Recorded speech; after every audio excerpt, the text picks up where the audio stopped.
Ladies and gentlemen, hello and welcome back to the AOC Masters Tournament of 2021 for PUBG. My name is John P, joined by the wonderful Imperium again, and these players are here competing for their share of a $43,000 prize pool. We've already seen 4 days worth of absolutely chaotic PUBG gameplay. We're heading into the final stages now, Imperium, where we're sort of hitting that grand final stage. We're heading into our last 2 days. The final 2 days, the final 8 games is upon us. We've got 4 today, 4 tomorrow. It's kind of, it's amazing how quickly these things go by, right? You know, we start on Tuesday and we're like, yeah, 24 games, you got a long run, and then boom, snap, and then we're in our final 8 games. So it really is up to these teams to really kind of lay a little bit more on the line and recognize the importance of where every single game is going to just matter that little bit more. Those chicken dinners become more relevant. The pressure becomes higher. That melting pot of action that's going to be upon us, it really is going to naturally become bigger and bigger for these teams. So I'm excited to get into it and see what teams do deal with that pressure the best. Yeah, and it was we've been having a bit of a chat prior to the broadcast, and we've chatted obviously throughout the week as well, that Yes. There is still a lot of teams in this competition that can finish on top spot. It's going to be, don't get me wrong, a little bit hard for some teams more so than others. You've got to look at the likes of SGD, Blitz, E-Arena from the future. They're pretty sitting inside the top 4 right now. Only one chicken dinner separating them and a few matter of kills here or there. So you definitely have to look at those coming into today for a very solid performance. But one team we highlighted that we didn't even realize had so many kills and was popping off so much is the team of made in Thailand. They're currently second right now in terms of most kills, and they have a chicken dinner as well. Yeah, and it's amazing to see that evolution and how Myth have played, finding their confidence, finding their form, finding their own strategy and play style. Or when I say find it, obviously they knew about it, but it's always it can be sometimes a little bit more difficult in implementing it, and it's also even better to see when, at least in the top 3 kills so far, they have no player in the top 3 kills, but Esquilicia is very high up when it comes to the assists and stuff like that, and then you have 2 of their players in the top, I think, 5 or top 10 of kills, so it is very much a massive team effort from the likes of Myth, so I've been very impressed with them, but they're not the only team, and they're not the only country that's being represented in this tournament, John. You have 16 teams from 7 countries. You have Thailand, Malaysia, Philippines, Chinese Taipei, Indonesia, Vietnam, and of course, good old Australia, mate. Yeah, and do you know what? That's better than I could have ever done. And I'm not going to lie to you, it's very solid there. I think I wouldn't tell the difference. I wouldn't know if you're Irish or Australian, mate. Honestly, I can confirm that. But yeah, we have got 16 teams from the 7 countries and regions competing, and well, they've been playing over the past 4 days already. We started this on the 2nd of November, back on Tuesday, and we finish tomorrow. We're heading into 4 more matches this evening, matches 16 through to 20, and we're going to see 2 Erangels and 2 Miramars once again. But the most important thing to highlight here, though, Imperium, is that thing at the bottom of your screen, which is the most chicken dinner rule. And even the kind of the tiebreaker rule is really going to come into effect. We'll talk about it more as we get into the leaderboard and to kind of highlight the storyline aspects of the teams who are fighting for that number 1 spot. And of course, the prize pool that's involved. It's a total of a $43,000 prize pool across a tournament. First place will get yourself $3,000, as well as a hell of a load of peripherals in terms of keyboard, mouse, headset, and a good old juicy, sexy, delicious AOC monitor. Second place will also get a monitor, $2,000, keyboard, headset. Third place, John, it's only a mouse and headset, but again, that monitor and $1,000 in your pocket, you won't complain. Listen, if these players don't want either the mouse, headset, the AOC monitor, or for the $1,000 at that region, I definitely will be opening charity donation. Please, sir. For me. Please, sir, may I have a AOC monitor? But let's take a little look at what teams we are going to be seeing. If you guys have only just joined, we've already had, like I said, 4 days worth of gameplay, and some of the teams here already, the likes of Team Bliss, I think they're sitting at the top of the leaderboard right now. Oh no, it actually might be E-Arena who's sitting at top, I think, maybe. But whoever's at the top of the team, at the top of the leaderboards, they are literally tied on kills. I think it's just that they got more kills in the game we saw last night at the end, which was the whole tiebreaker sort of situation. We'll explain later on. But got to be looking at the likes of Battlegrounds United, Team Fury here to finally try and put a chicken dinner on the board. You've got to think, if you're a fan of those teams, Imperium, you've probably got to try and win 2 games today to give yourself any sort of contention going into tomorrow. That's a very good point to bring on board. If you haven't won a game like Battlegrounds, like Fury, you need, realistically, to make your job just that little bit easier tomorrow in the final 4 matches. Yes, grabbing 2 chicken dinners today would be the best you could absolutely ask for. Individually, though, players that have stepped up to the plate massively. Shen, 27 kills, 5,000 damage, 42 headshots. This guy has been so integral in his team's success so far in this tournament. Yeah, and I think, these 5 here, the MVPs thus far from the tournament in terms of the kill factor, but I would say probably the MVPs for their team at the moment as well. One player in particular, the likes of Sapnik and Monty for Team Bliss and E-Arena. You say anytime the two squads of Team Bliss or E Arena are popping off, it's usually with them firing on all cylinders, leading the charge, or I say leading the charge, they're usually the players that sort of sit as that anchor role and try and play a little bit further back. Yeah. But you get what I mean, as they play it fantastically well. But you mentioned Shen sitting at 5,000 damage. He is not top of that damage leaderboard though.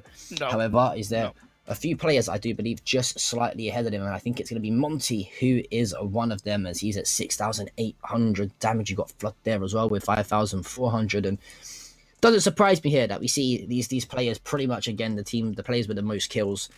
You know, other than Waikika Macau, he just creeps in there as well. Yeah, like Team Bliss though, Monty specifically, he's like. It must be the hair. It must be the beard. Hell, it's got to be the beard. As someone with a beard myself, that is the source of all my power, all of my talent for the little that I have. So for Monty, it's got to be in the hair and the beard. And this guy is really being a big step up for his whole team across the range when it comes to that damage, when it comes to kills, when it comes to assists as well. But what I do love for Fury, despite them not getting a chicken dinner, having two players in the most damage, it does show that they really want to control these games. Unfortunately, what tends to happen every now and again is that they overstep their mark. They go a little bit too deep. They take one too many engagements, and then they end up getting taken out, and that stops them from grabbing a chicken dinner. Yeah, well, talking of chicken dinners, it's going to be From the Future leading the way here on the leaderboards, as they have got 3 on the board. Just behind them, though, with only 1 kill difference, is the side of Team Bliss. But one team that very impressed me yesterday was the side of E Arena in particular, other than From the Future, who I think, they may have won... Yeah.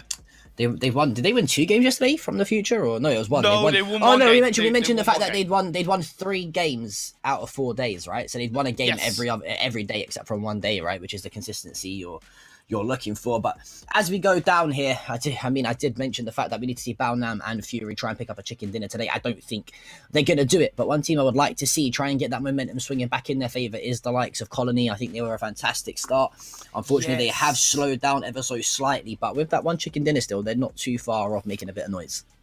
No, they're not at all. I think part of why Colony maybe looked a little bit weaker is, again, that simple thing of the teams adapting around them a little bit more, feeling themselves a lot more, getting that level of confidence on board, and yeah, just using that to shut down the likes of Colony, of course, across these matches. The predictions do speak highly of a number of teams. You have Made in Thailand with the second highest kills being picked by a couple of the Thailand commentators, and then you have the Chinese Taipei picking SGD. Certainly looks good, but there is nobody, to be fair, that has picked the top 2 teams, From the Future and Team Bliss. Yeah, there may be a few teams that came into this and slipped through the cracks ever so slightly, though.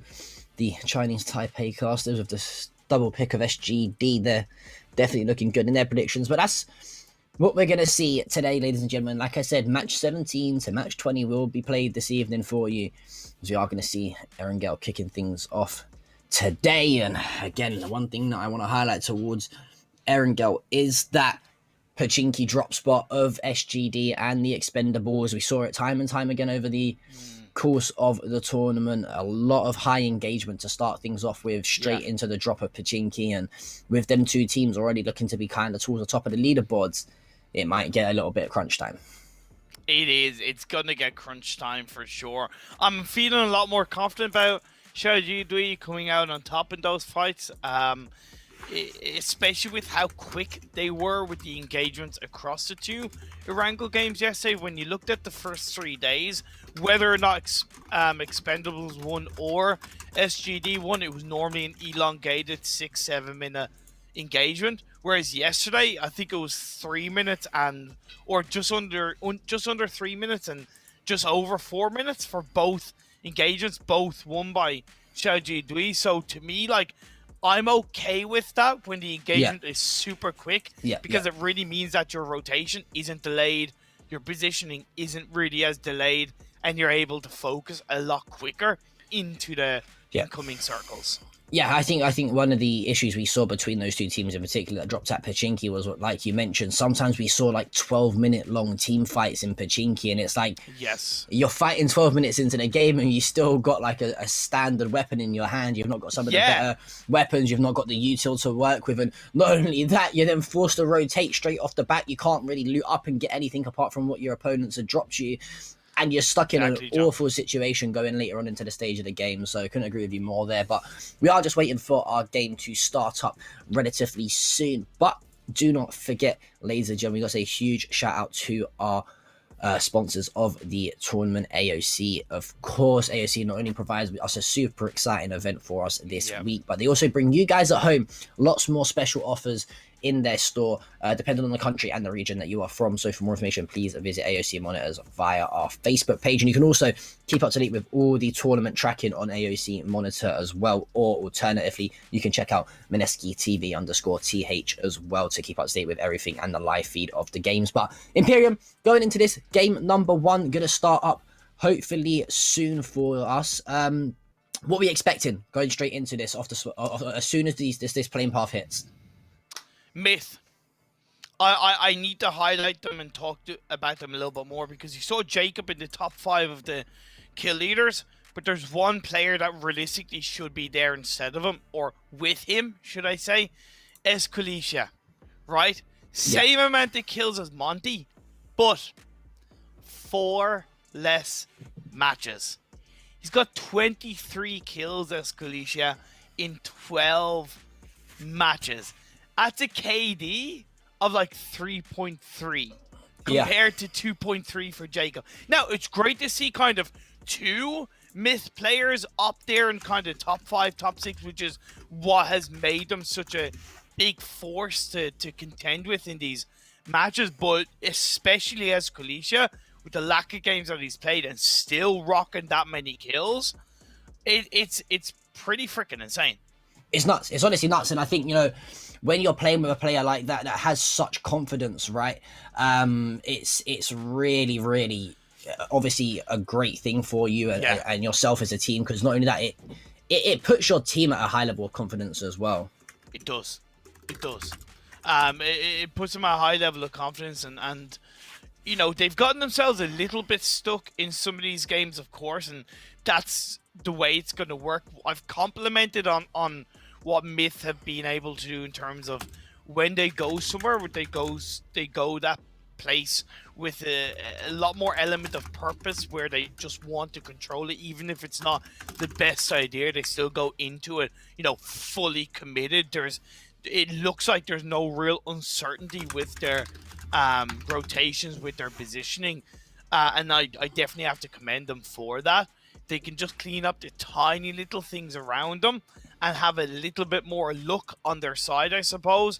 I could see them grab at least 1 chicken dinner in today's matches. So that's why when you ask me what team in that drop spot, I'm really looking at Myth. Yeah, I think Myth are a great shout. I mean, I mentioned Colony as well slightly earlier on. I think they're also a very solid shout in terms of the way they've played sort of the games and the rotation phases as well. They've always been a team that's been around like the top 6, top 5 region. They've only been able to convert 1 chicken dinner though, unfortunately. So we are going to really have to wait and see how they play this out. But also E-Arena as well, the team. Obviously, your pick, Imperium, for the championship. It's going to be very, very interesting to see how they perform today.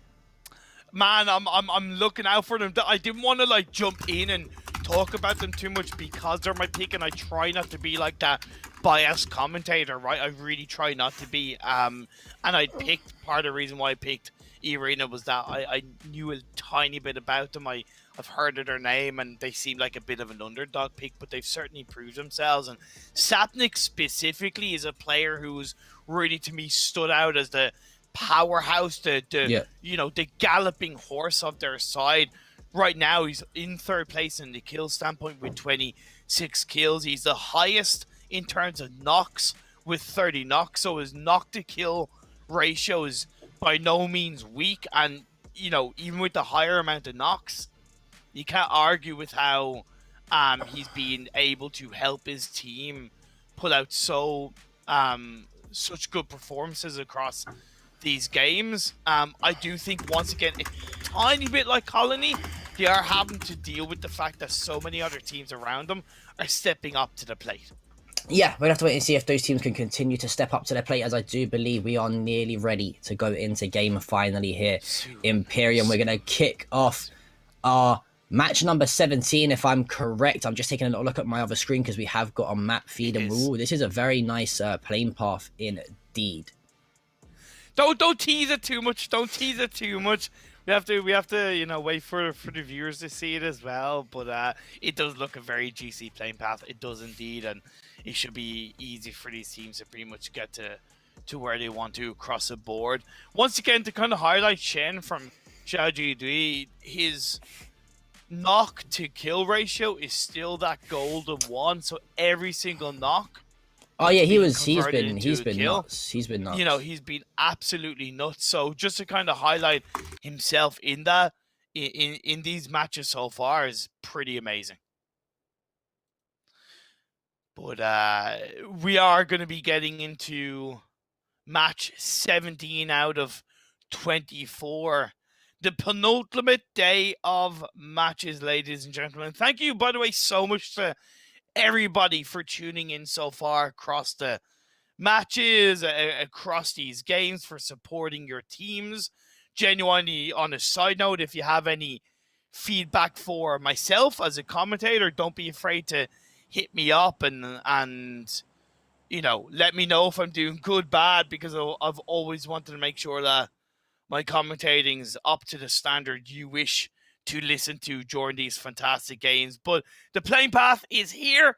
It is what we teased quite nicely on the eastern side of the map, going straight from south to north. Fury and Colony going to go for that military island drop. Colony do go for more of a spread on that western side. Fury go directly into that military base. E Arena are going to head towards their ferry pier split drop. You can see the Expendables and Xiaoji Dui dropping towards that Pachinki area, with, of course, Kingslayer's DK going for that eastern split. Team Bliss going to Yasnaya as usual. Bad Boys Alliance in Severny, and NRX going towards that stall bar area. Here we go. Namsi, Duck, Levi's, and Jun. They've lost the last two battles of Pachinki in yesterday's Erangel games, while Xiaoji Dui, Teddy, Opten, Shen, and Jervis have been able to rocket on top quite quickly. Jervis is a little bit further away from the rest of his team, so that's something that they'll need to consider. But instantly, Teddy with the PB Bison does get a knock, but it's instantly responded by the shotgun blast of Namsi, and then Duck will finish that one off. Teddy is out, but still Jervis, Shen, and Opchen available for the side of Xiaoji Dui. Like I said, Jervis dropping a little bit further away instantly makes it a little bit tougher. Then again, the angles of play that Jervis can pull through is available. Expecting Jun to go onto that roof, no doubt about it. The phase one is very heavily on that eastern side of the map, but good 40% water in play. While Jun gets knocked up, Chen finds that with an Uzi. Very good indeed. Confirm it. Let him bleed out, but don't overextend. Nancy onto Jervis, even the board. On towards the roof. Shen gets knocked on his knees. Opchen is left on his own. He doesn't have an extended mag on that Uzi, and that is something that can be quite risky, right? He's going to look to get the revive onto Shen. That's very valuable indeed, while Jun crawling away as Namsi looks to heal up. Duck is wrapping around on the underside to try and get that pinch, that blanket effect onto the members of Xiaoji Dui. We are 3 minutes into the game, so it looks like we are definitely heading towards that kind of 4 to 5 minute mark for the engagement to be closed out between either of these two teams. Right now, it is in the favor of the Expendables, but we know what Xiaoji Dui can do when it comes to turning these fights around, especially when Shen is still alive. The 4x with the AKM is certainly not easy to control when it comes to recoil, but if anybody can do it, it's Duck. the end of the day, when he's on his own, he doesn't necessarily need to be like massively accurate with those shots. I know that sounds silly to say, but it's very much about him being that distraction, being that element of surprise in that play, and then allowing the rest of his team to take advantage and push in to eliminate Xiao Judui. Yeah, I think this is a fight we've seen, again, I told you multiple occasions already. I think we've actually seen this every single time we've dropped into Erangel, apart from, I think it was one game, if I'm correct, Imperium, back, slightly further in the competition. I think it was like day 2 or day 3, actually, we saw the team of Expendables try and drop somewhere else. But, well, unlucky for the side of SGD, they are going to lose 2 players, like you mentioned early on. And for the side of Expendables, they are just down to 3 remaining players. But over towards Yaznaya, that's the side of Team Bliss. And if you're the side of Team Bliss, you kind of come into this and say, if we can put ourselves a chicken dinner on the board, we're looking very good going into tomorrow. Because at the moment, I would say this is pretty much sort of like a 6 or a 7 horse race in terms of who can win this event. I think anyone outside probably of the top 7, they're not looking too great. I'm just judging that purely off the fact that, the kill difference later on in the stages might come into factor. But this is the team here you wanted to see a good performance out, and that's Myth. Yeah, Myth will be looking to control this lumberyard area. Quite an early rotation for Myth. Well, it is generally an early rotation, right? The Phase 1 Blue Zone hasn't even started to close in. They are close by to Kingslayers, and this is something where Kingslayers do need to be aware of. And they certainly are, with Zion 9i with that SLR looking for Jacob, just waiting. That trigger discipline is so good, and now the multiple shots at once from the players of Kingslayers don't really connect enough to get the knock, but again, the noise is made. Myth will have to respond. Yeah, for the side of Myth, they're obviously got a lot more to lose in this engagement than the side of Kingslayer. I think the squad of Kingslayer should probably rename themselves to sometimes Kingslayers, as they've not performed too well thus far in this event. But for the side of Myth, you've got to say, we put the chicken dinner on the board here. We probably leapfrog ourselves into 3rd spot, and we're looking very, very solid going into the final few games. But if I'm the side of Myth here, you're probably just trying to not get tagged as much, just trying to keep yourself nice and safe. You don't need to engage this team of Kingslayer.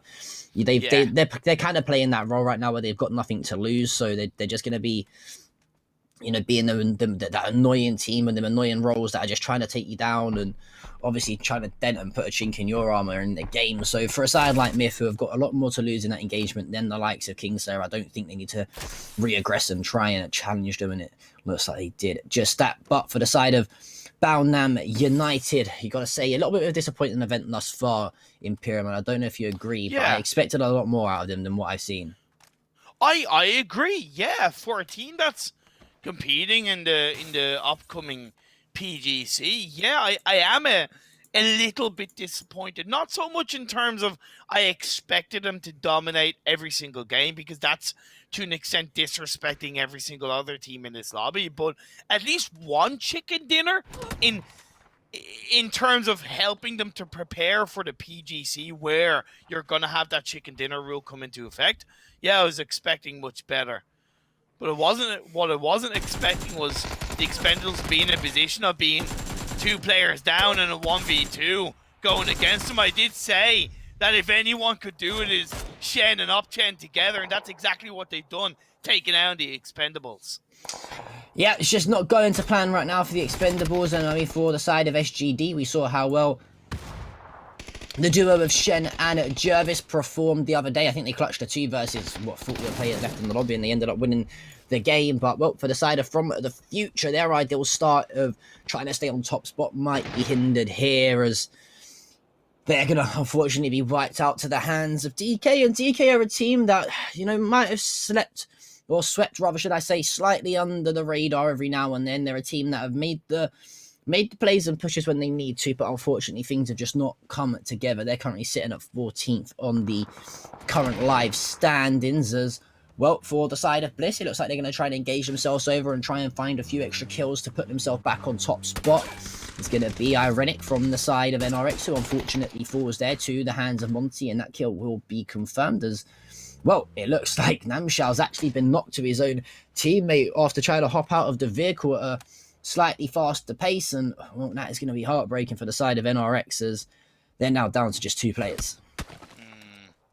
It is heartbreaking indeed, but it's unfortunately something that we've seen from NR more than once across this tournaments where they lose players early on. They make these couple of mistakes, and they're not respecting themselves. Being perfectly honest, and they're not putting a higher standard to their own, and they're punished for that. When you compare them, for example, to the side of Kingslayers, it's not like Kingslayers were making the same mistakes, but they certainly were getting very heavily punished and compounded. Whereas they're a team who have evolved, put a lot more respect on their own gameplay, have adapted in a stronger way, and they do look overall much more valuable in these games and look more like a team who's going to have an impact and keep themselves up as a full squad later in this game. So Kingslayers, got to give them a decent bit of props, especially compared to S, unfortunately.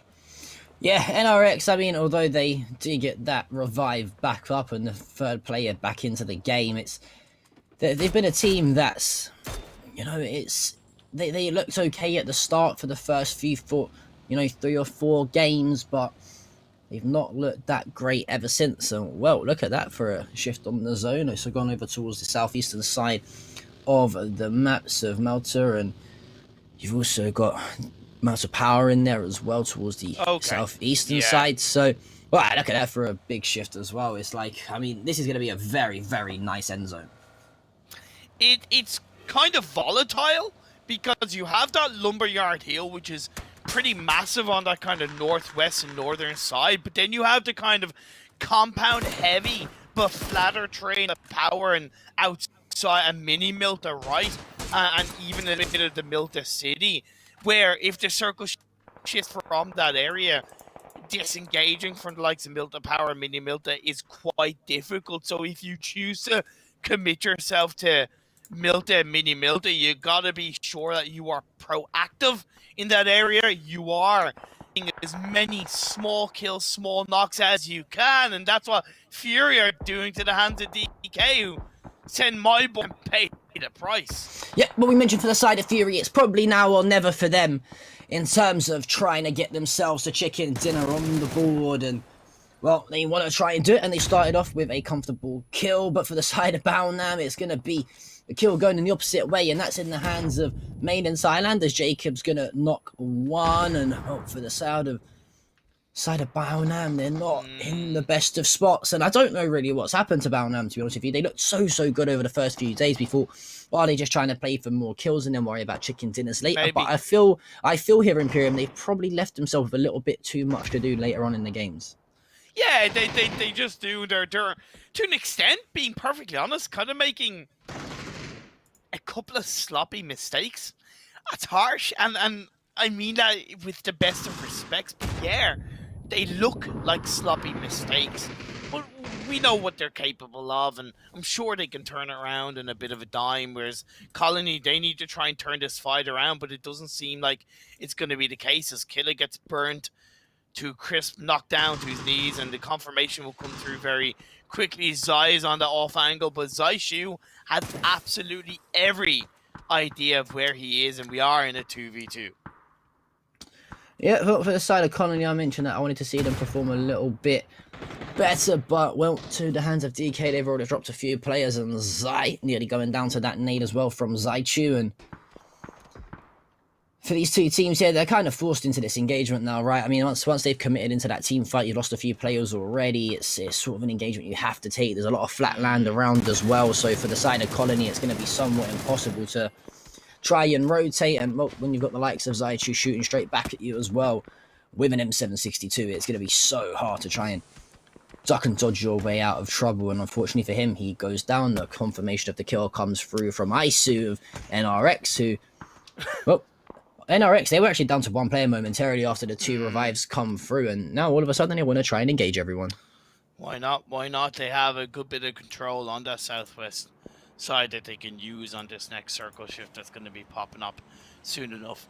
See, What a lot of players don't understand, John, is that there's 5 Ds of PUBG Mobile. Dodge, duck, dip, dive, and dodge. Right?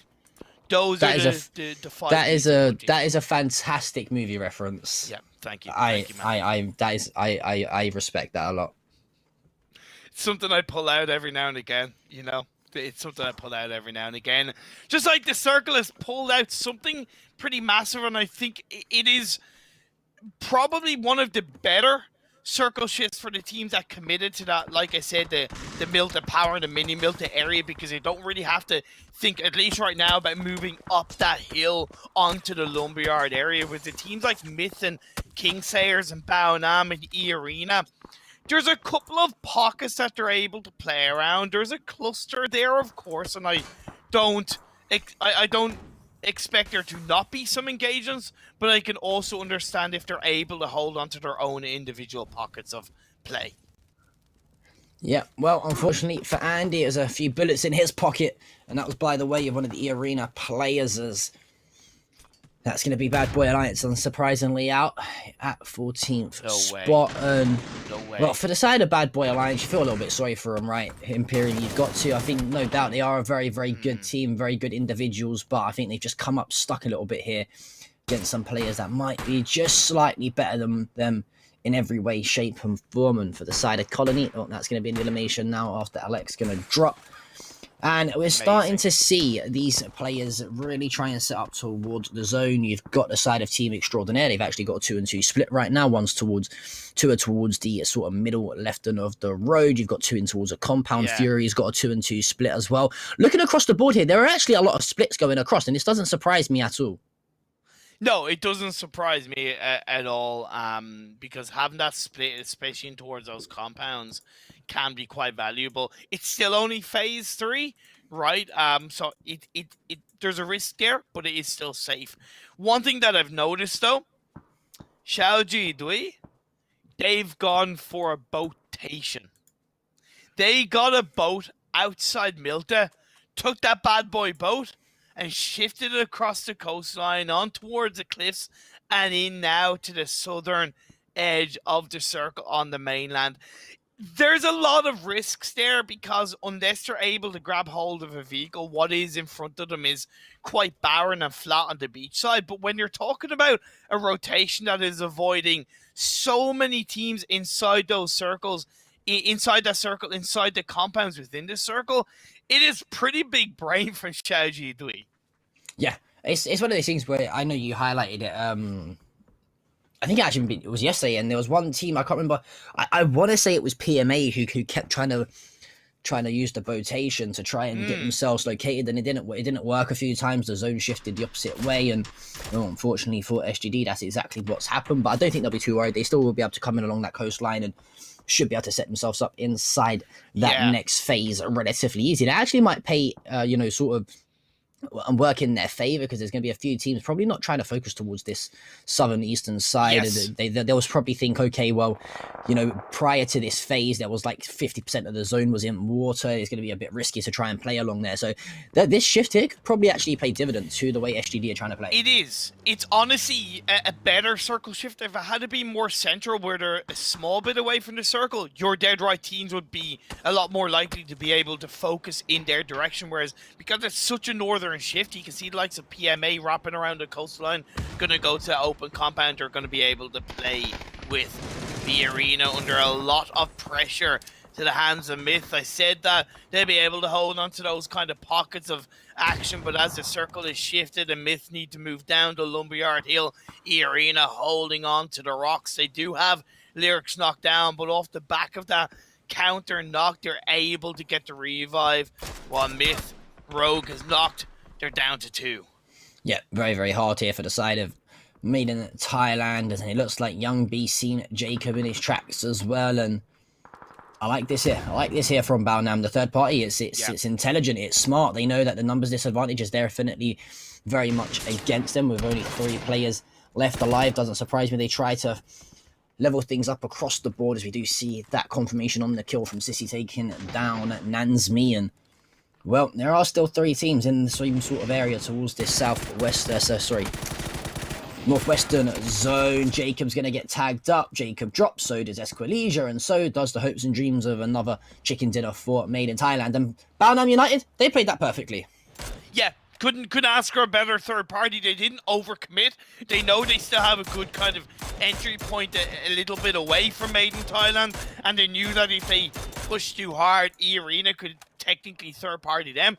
So valuably played from Baonam, and that's the kind of Baonam that we know can pull out these amazing games, right? As a team, intelligent decisions, and now they're going to have to move into the edge of the circle. 30 seconds of the blue zone closing in on phase 4. Phase 5 is about to pop up. Mini Milta is controlled by all of the side of Extraordinaire. You have Kingslayers on the outskirts looking to take a couple of shots towards DK, who end up being eliminated. A lovely Car 98 headshot onto the final player. Masterton is taken out. Fury have a 2-2 split towards those compounds, and Team Bliss, the other Australian representatives, they're on the edge of Milta. We mentioned SGD and their rotation towards the southern side of the zone, and it might actually work out for them, but unfortunately for them, there is so much flatland in sort of the area that they're occupying that they're just trying to get pop-shotted from the likes of Team Bliss and Team Extraordinaire. But, well, Insight is going to drop God Ace, and the side of Baonam, things get from bad to worse. And as I say that, I mentioned the flatland, that the side of SGD were trying to rotate through and occupy. Well, it's going to be Shen who unfortunately falls to the headshot. I think it was one of the E-Arena players that oh no, it was Isu, sorry. Yeah, it was Isu from NRX. But, well, E-Arena, your pick right now, they've absolutely collapsed and, well, they've been wiped.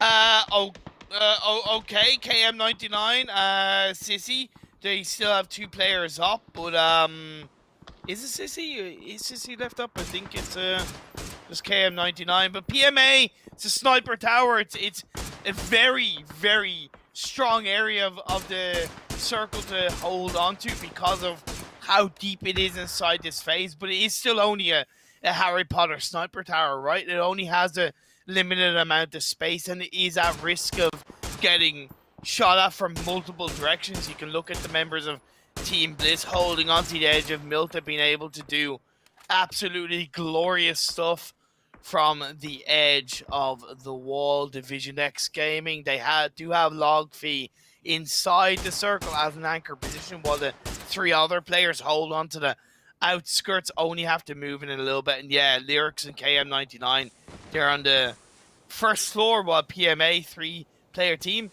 they're on the ground floor.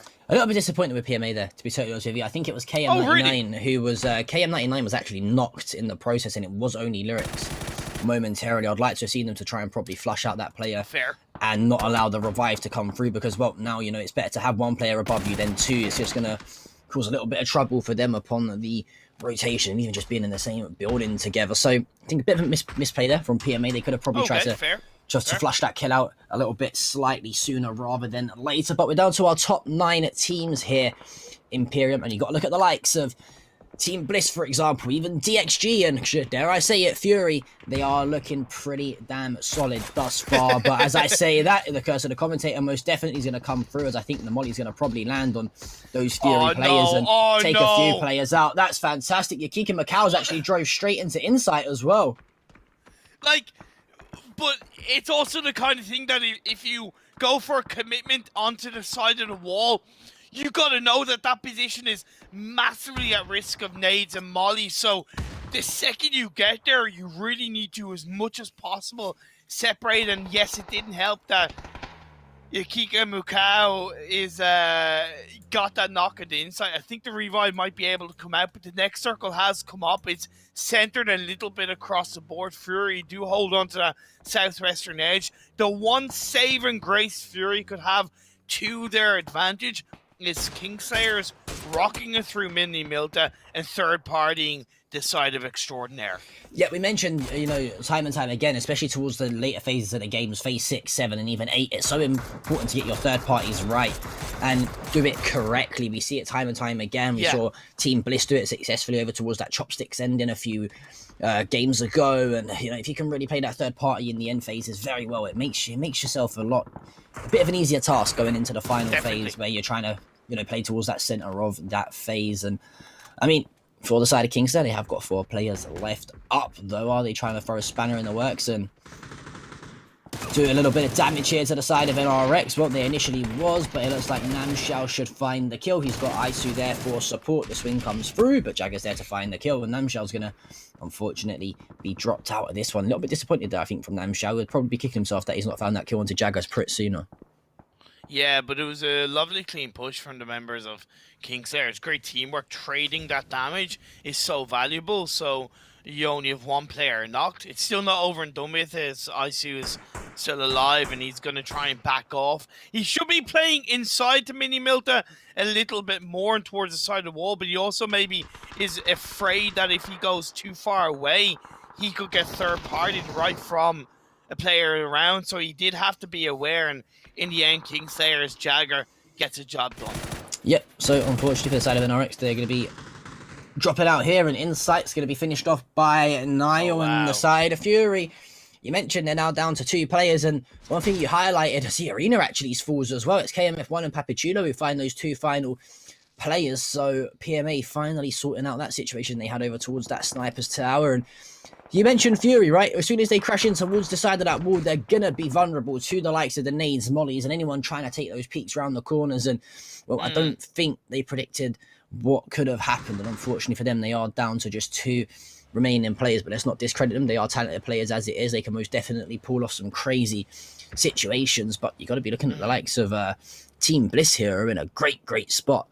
They got a lot of rocky terrain to work with, a nice ridge to set up behind, and they've only got the side of PMA to deal with over towards that sniper's nest. And if they can deal with them pretty early on, Team Bliss could be looking good for a 4th chicken dinner. Team Extraordinaire. Oh no, getting third party by Kingslayers across the board. Jason finds how. Jagger holding on towards the edge side. This is a 3-way dance as Jason is knocked, torn asunder. Trick comes into the mix. Fury are still alive towards the other side of the wall. Papichulo, he's been integral in his team's plays in a couple of these games, while Trick definitely has something up his sleeve as he gets in the vehicle and starts moving away. Beautiful from Papi, 1 health with the knock of the Kingslayers.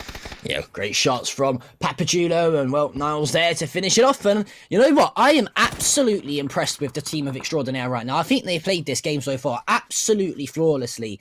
They got themselves up, set over towards this compound relatively early by the warehouse, and since then they've just really dictated their state of play and played it almost absolutely flawlessly and perfectly. But for the side of Team Bliss, it's fallen apart for them as KMF1 Pete. They're going to combine for a few kills, and well, see you later, lobby leaders, as the side of Bliss, they are going to retain the top spot at the end of this game regardless. It's just whether or not the side of DXG or Team Extraordinaire can edge closer to them in that chicken dinner count. And oh my god, I've just noticed the spread from DXG here as well. DXG are in a great spot. Fury are going to fall. That's the 10th kill on the board for the side of Extraordinaire. And well, the team of Extraordinaire right now, they're cleaning house with everyone. Yeah, but I'm sorry, but why are Division X sending 2 players to the smaller side of the circle across the road? To me, that doesn't make sense. Never mind the fact that they probably could have third-partied onto Team Extraordinaire's engagement onto Fury. It just doesn't make sense to me. Yes, they wanted to deal with PMA, which I do respect.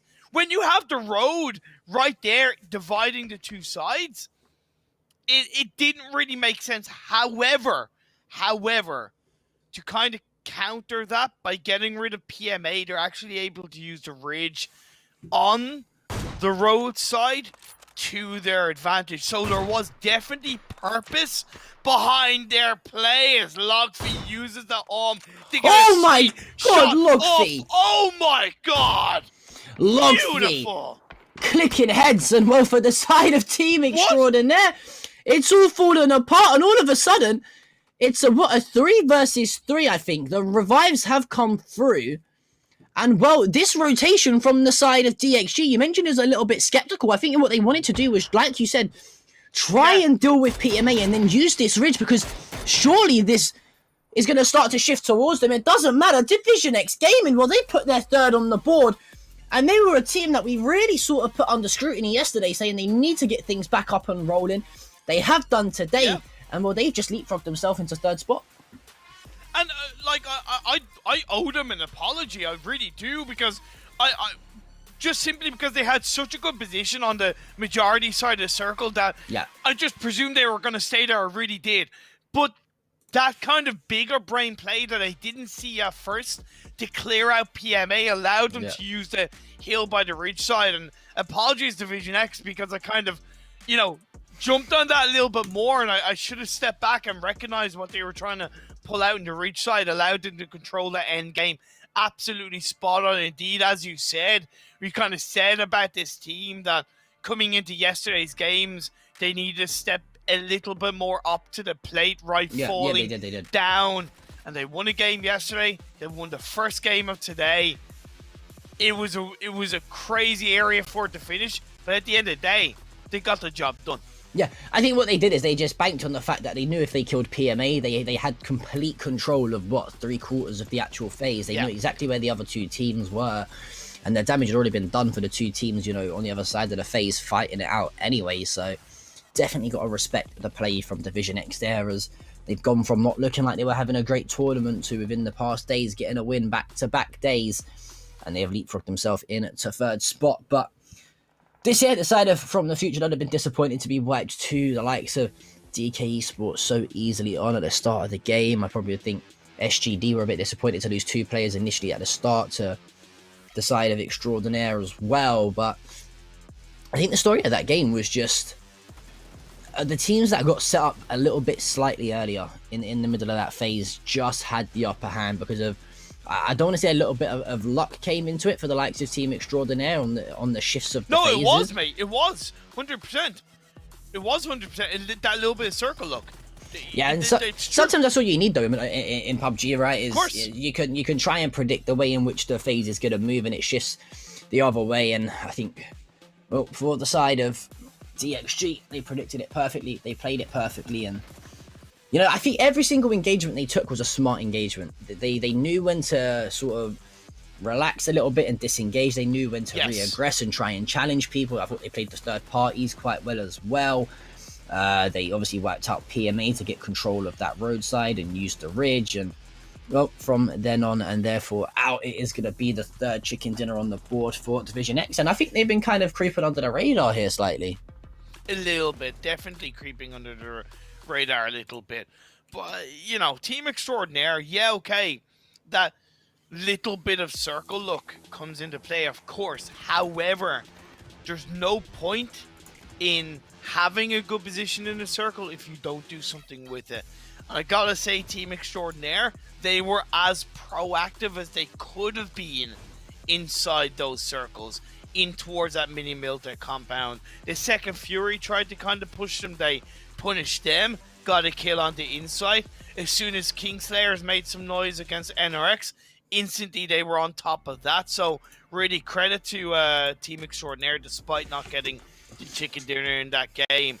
Division X Gaming though, John, their third chicken dinner, instantly up to third place. Yeah, and I think they picked up quite a high kill win as well. I think it was like an 11 or 12 kill win, I think. They were sitting at around 43, 44 kills. It was a 13 kill win. A 13 kill win. So there you go. They were sitting 12 kill win. Sorry. Okay, so they were sitting at 48 kills going into that game, and then all of a sudden they've popped off, pulled out a fantastic game, and now they're sitting absolutely comfortably. And what for the side of this from the future Division X, I think you can throw E-Arena and SGD in there as well.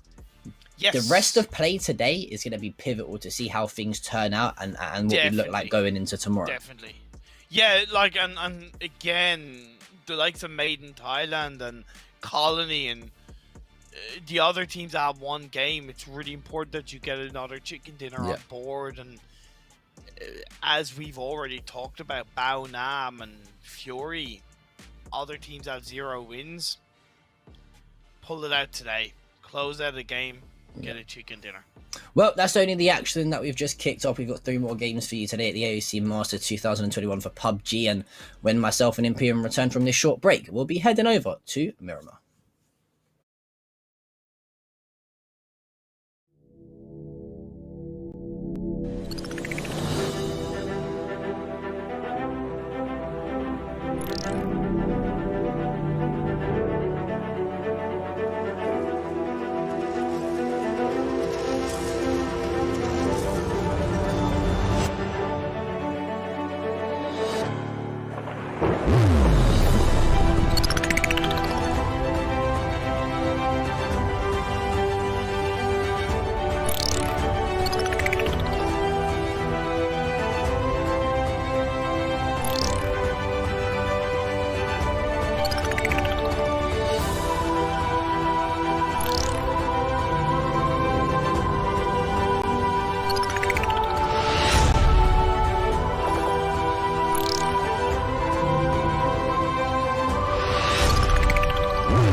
Ladies and gentlemen, hello, welcome back here to the AOC Masters Tournament of 2021. My name is the wonderful, the beautiful, the extravagant John P. I got to try and pick myself up, all right? Not many other people do it.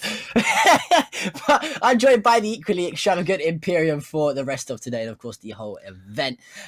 Great game, number one, actually, to be totally honest with you. We were talking about it a little bit just before we come back on air. In terms of actual PUBG gameplay itself and watching good rotations and outplays in terms of phase play and the rotational play, we've not seen too much of that in the actual AOC Masters Tournament of 2021 as of yet. We've seen it in dips and dabs. We've had little glimpses here and there of it, but it's been quite fast-paced, if you ask me, overall. If you was to say, like, a percentage of games, it'll be like a 70 or 80% of the games were quite fast-paced and aggressive games. So it's always nice to see a game like that, a bit more traditional, a bit more laid back, and actually, you know... I agree. Not agree, sorry. I just took your words literally out of your mouth. And enjoy what is the art form of being a good Battle Royale team. Yes, I definitely agree with you there. And it was 100% influenced by the circle and the circle shifts, more importantly. Yeah. But some intelligent decision making being made, I feel, by a lot of these teams. Even though it didn't work out, strategy Dwee go for that rotation, I think is just really a little bit off kilter, but quite intelligent, and it made sense for the moment. A little bit short term, but you know, I appreciate that, right? That kind of outside of the box rotation, because I knew when they sent it in, there was most likely going to be 2 to 3 teams around them, and they might not have lasted so long, right? But things like Team Extraordinaire moving around the mini Milta and utilizing every single part of that building, the wall, the pipes, it was just really beautiful to see. And then you had the sniper tower trying to be held on, Division X playing around, just really intelligent plays being made by a lot of these teams, and it's a credit to all of them for being able to adapt to each other in the night in a pretty quick amount of time, and we are seeing some damn good PUBG. Yeah, I'm. You know what? I mean, from a viewer's point of view, obviously you want to see fast-paced, engaging, high-kill, rush games, right? But from a caster and analyst's point of view, sometimes you just want to appreciate the pure talent and knowledge that some of these players have in terms of knowing where certain ridges are on the map to hold, etc., etc. I thought you highlighted and come to a great point in terms of the play from the squad of Team Extraordinaire. I thought a little bit unfortunate for them, to be honest with you, in terms of losing that game. I thought if there was a team that probably played that game perfectly, they kind of did deserve to win that game. But you can't take away from DXG. They made a very, very 50-50 call in terms of trying to force the engagement on PMA. So they then knew that they had this pretty much like a 60 or 70% control of the in-phase game, and obviously it worked for them. Yeah, definitely for Division X. You know, they played a slow burner of a game. They took out Bao Nam. They were able to react to the circles pretty quickly, and that play, it's very, very credible across the board for a lot of these teams, and Division X specifically, and them coming into this second game in third place. They don't have as many kills as what is obviously needed overall, should they get another chicken dinner, but still massive credit to them, and them proving that they can close out the games from one day to another will boost their confidence highly coming into this Miramar match. Yeah, I think most definitely. And for the side of like DXG, for example, they've now, you know, if you think about it, they won the first game of the tournament. So they started the tournament well. They went through a bit of a downward dip in terms of consistency. Towards the middle stage of the competition a day or so ago, they then picked up another win. And now we're heading into the later stages of the competition. They're starting to replicate and get back on form again. You couldn't have asked for a better time to try and hit form here if you're DXG. And if you go into this Miramar and you try and pick up a back to back, I will say though, if my memory serves me correctly, I don't think I remember too many games on Miramar where DXG have looked incredibly good No. or took my breath away in comparisons to the like of Made in Thailand, who have performed well in it, SGD, Arena from the future, etc. But I think if they could try and get that Miramar consistency of play slightly up, coming off the back of that chicken dinner, then listen, there's no reason why DXG they won't be towards the top of the leaderboards come the end of Sunday. Yeah. Like, you know, when we look at their kind of individual player stats for a little bit, their highest kill player is IQ 500 with only 15 kills, right? When you look at 27, 26, 25, 23 for the kind of higher end players. But when you have Long K with also 10, with Neil T with 13, they're very much a team focused team, and they have that kind of play style for the later stages of the game, and their style complements the chicken dinner rule, and they still got 9 or so kills in that first match of the day, so they are definitely able to kill. But I did want to highlight the fact that their highest kill player at the moment only has 15 kills coming into today's games. A little bit more aggression hopefully will benefit them so much more compared to the likes of Team Bliss and the side of From the Future. Yeah, and I think you made a great point in terms of the chicken dinner rule set really does complement and play into the strengths of a team like DXG for Division X game. And I think, you know, having this rule in it, you can kind of afford to not worry about kills, right? Like, realistically, you could have 10 kills and win 10 chicken dinners, right? And you're going to win the event because you've won the most games consecutively. So I think it honestly depends on the type of team they are. I don't want to sound too flamey. I don't think they have got the 4 individual best shooters and sort of aim players in the team. But you don't have to have that, though, if you're playing in tournaments that have chicken dinner rule sets. Because even if you're playing in a normal tournament that rewards placement points, for example, if this team can consistently stay alive into the top 3, they're going to stack up a load of placement points in terms of kill points as well. So nothing really too much to worry about for DXG in terms of making sure that they try and frag out. It's just whether or not they can consistently try and win the game. That's their issue. And when they're playing against so many good teams, it can be a little bit easier said than done. And it's also something that all of Bliss From the Future and Division X Gaming do need to be aware of, because Arena and Xiaoji Dui, right now they're on 82 kills and 79 kills respectfully. If any one of those two teams get a chicken dinner, they're instantly shot up to first place by 10 or so kills, right? Yeah. So that is 10 to 15 kills. That is a big, big gap to clear up. So, you know, it looks to an extent comfortable for the top 3 being a chicken dinner ahead, but they can't rest on that. They cannot rely on that. Yeah, and I think especially if you're looking at the likes of Team Bliss and From the Future as well, they're, like you mentioned, so close together. So you don't want to leave it in terms of, you know, winning by 1 kill or just scraping it, for example. You want to, you know, make sure that you are playing to your best of abilities at all times. And well, for Mario, it looks like he's trying to find some shots onto KMF1. Come on. Unfortunately, it doesn't look like he's going to land it just yet. Probably would have liked a little bit of a scope on that SKS if he could have done so, but KMF1, I don't even think KMF... Has KMF1 even been tagged? I don't think so, and that's where I appreciate a couple of shots by Team Extraordinaire, but it takes long enough to loot up Minas Generalis. Don't waste more time by hoping to get a knock. Just do what you can with that. But we do have to talk about this Phase 1. I don't know, John, if that could be any more to the west. Like, I really don't. It is. I don't think it can actually. I think it's ridiculously west. Like, to the point where we're in a Phase 2, Phase 3 circle. And what's worse is the very western edge, that kind of guitar-shaped line. It doesn't really hold much value in the early game to control, right? So that takes away another kind of 5% of the circle to really kind of control. So Team Bliss right now, they're on a kind of El Pozo, Monte Nuevo spread. It's so important that they get into a pretty core position as a full squad early on in this game, because their area of the map is absolute hot property for every single team in this circle.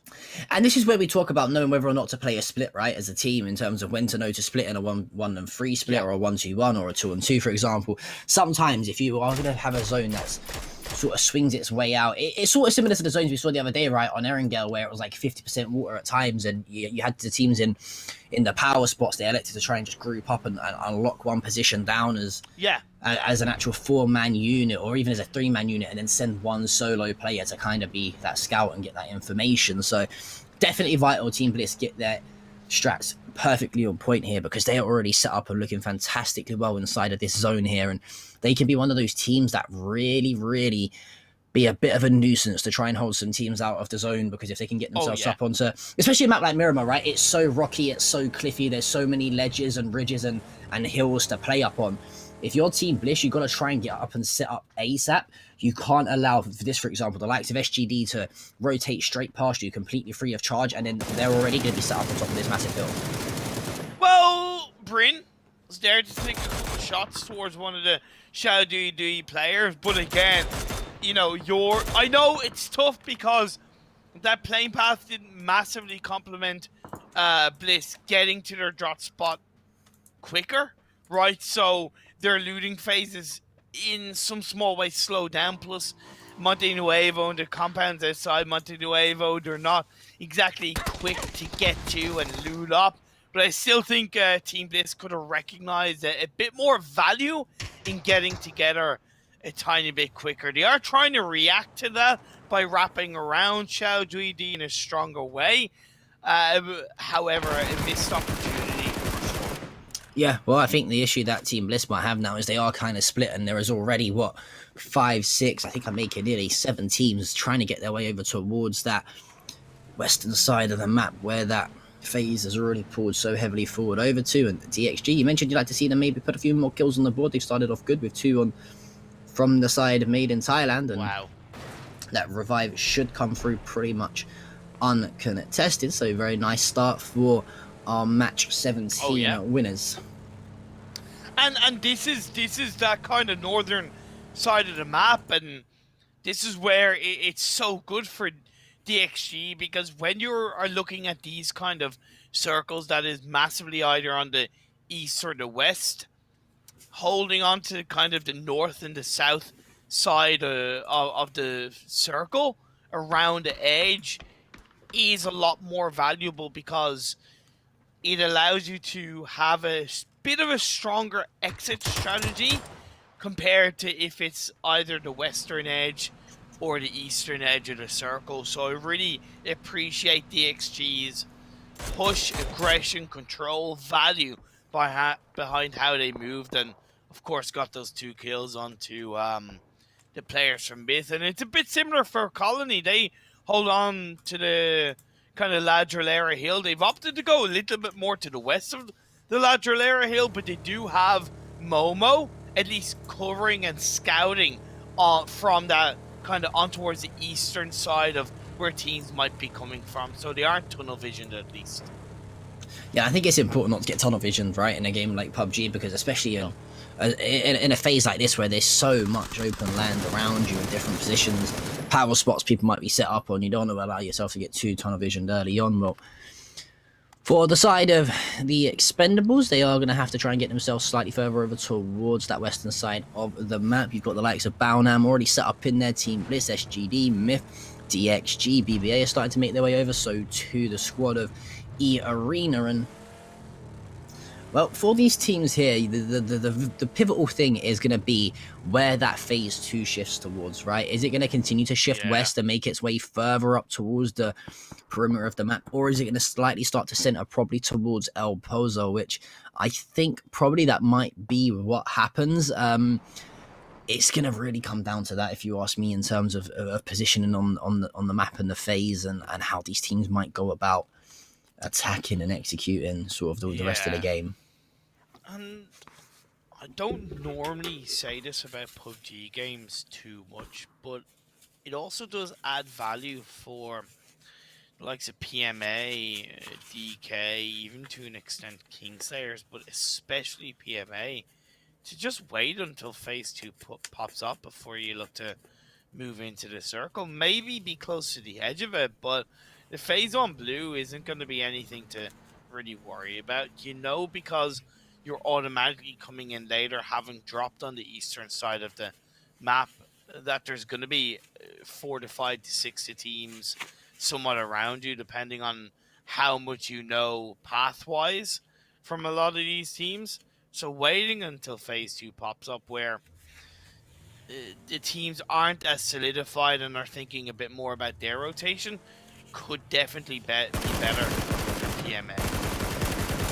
Yep, not a bad shout indeed. And you mentioned that phase 1 blue, it does one tick of damage every so and so seconds, so nothing really too much to worry about if you do want to try and wait it out and play for that phase 2 drop. But for the side of DXG, they're going to be going head to head with a squad of Made in Thailand, as they're both set up towards this far western side of the zone, just outside the city of El Pozo. And for the squad of Made in Thailand, we mentioned they dropped 2 early on. They have answered back as IQ 500 falls, and yeah, a little bit. That was a mistake from Division X, right? Yeah, I can. You're 2.5 minutes into the phase 1 blue zone closing in, 4 to 5 minutes off when you kind of engaged onto teammates and took 2 of their players down. There's absolutely no reason why you should still be moving into the circle, right?